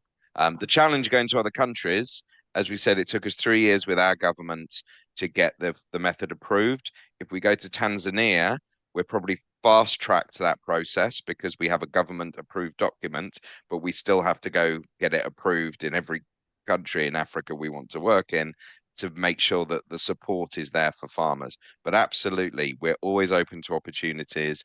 People want, are able to self-fund and come over and learn from our team, where capacity and resources allow. We absolutely welcome that. That's wonderful, Alex. I know from personal experience that you guys are open source. We've had a few people inquiring over the years and had yeah, you guys are always ready to share everything with them and to welcome them to Malawi to learn from you, or as Isaac said, to travel if resources are allowing. And I think that's just phenomenal. It just goes to show what a truly genuine charity Tiyeni is. I can't applaud you enough. I wish we could get to the stage one day where there's a critical mass of people and organizations like Tiyeni, because that would just solve so many of the world's problems. So thank you so much for coming today and for sharing this wonderful work with our audience. And thanks to Ash, Terry as well, for all the work you're doing, Ash, for going out to Malawi and working so hard on the documentary. And thank you, Carla, for being here. Please say a few words to close, Carla, if you will. I just want to thank the team in the background supporting this effort today. Carla? Yeah, thank you so much. It's just like I can only second what everything you said. Look, it's just really inspiring. It's just I'm speechless, to be honest. Is the way that you guys are really transforming those people's lives. Unfortunately, I had this experience of food insecurity, how this really breaks a person's life. And see these results is just, thank you. Thank you. And Ash, I'm already purchasing a huge box of Kleenex because I'm gonna need them when watching your movie. So give me a heads up first. Oh yeah, And once absolutely. more, thank you everyone for being here. Sorry, Ash. Sorry, I got excited. Sorry. Go ahead. Oh no, I said absolutely. I'll come over with Kleenex in hand. Yeah, and lots of popcorn, please. Isaac and Alex, thank you so much. It's just like Luke said, there is no words to express our gratitude, and really hope this webinar can bring much more opportunities and chances for you guys. And you guys that stayed this time with us once more, thank you, thank you, thank you. We are here for you, and we are so pleased and honored that you are taking this time to help us cheer projects like Tiyeni. Luke, back to you. I'd like to I'm invite. so excited also. I'm so Yes, excited also to sell Food Web, because you have remembered us and you've come back to us. We look forward to be working with you, and thank you very much for the support that you gave us. Thank you. It's an honor and a privilege, Isaac. Thank you. Alex, would you like to say any closing words? And also, guys, can we get some links in the chat for anybody who wants to make a donation to Tiyeni, please, and or to the documentary? I think Isaac's covered it really. We're such a small charity, and it's so wonderful to have such amazing support from the Soul Food Web for all the years you've supported us. You've always been so lovely about our work. We know how lovely it is, but it's great that you have such an engaged audience that we can share our work with and that can follow us and help us continue. For us, the deep bed farming method is not ours. It is for everyone to learn who wants to learn it. It becomes theirs, and we want to reach as many people with this methodology as possible in the world where it could work. And we thank you so much for the opportunity to talk about our work and the support that you give us. Thank you so much. We're all privileged, like the whole school just loves Tiyeni so much. We talk about you frequently, and it's a real honor to be here with you today. And we look forward to more events with you in the future. Speaking of future events, Carla, could we go to the final slide 33, please? Just to remind everybody, I just saw somebody in the chat actually talking about iCow. iCow, the founder of iCow, I forget the lady's name, but she will be in event number 4. That's on February the 6th, presenting about the great work that they're doing, also in Africa. We have 3 presenters on that event on February the 6th, all doing phenomenal work like Tiyeni in different parts of the world. And next week's event, same time, same place, next week, January the 23rd. That's event 3. That's our community house party. Alex, Isaac, I'm hoping you'll be there. Ash, I'm hoping you'll be there. We're going to have just so many people from the global regenerative community there. If you guys missed event 1, there were 7 presenters there. Some of them were just really phenomenal. They are all invited to the community house party, where, as I mentioned at the start of the today's call, there'll be 20 themed breakout rooms, and everybody's just free to mingle, meet new people, make connections, get to know each other, enjoy the conversations, share your knowledge, learn from other people, and just have a great time. We're really looking forward to it. We had a similar event in December, and it was wonderful. So we're looking forward to that. That's January 23rd, same time, same place next week. And then following that, event number 4, February the 6th, we'll be joined with the founder of iCow and several other amazing people doing great work around the world. Alex, Isaac, Ash, you're all invited. Carla will be there. I'll be there. Dr. Elaine will be there. And on the back end, we'll have our team supporting us. Thanks to them all today. Thank you to Sammy, to Alison, to Zach, to Alex. Thank you all very much indeed. See you all next week, folks. Have a great one. Thank you. Don't Bye-bye. forget to click that like button, subscribe to our channel, and ring the notification bell to stay updated with all our new videos.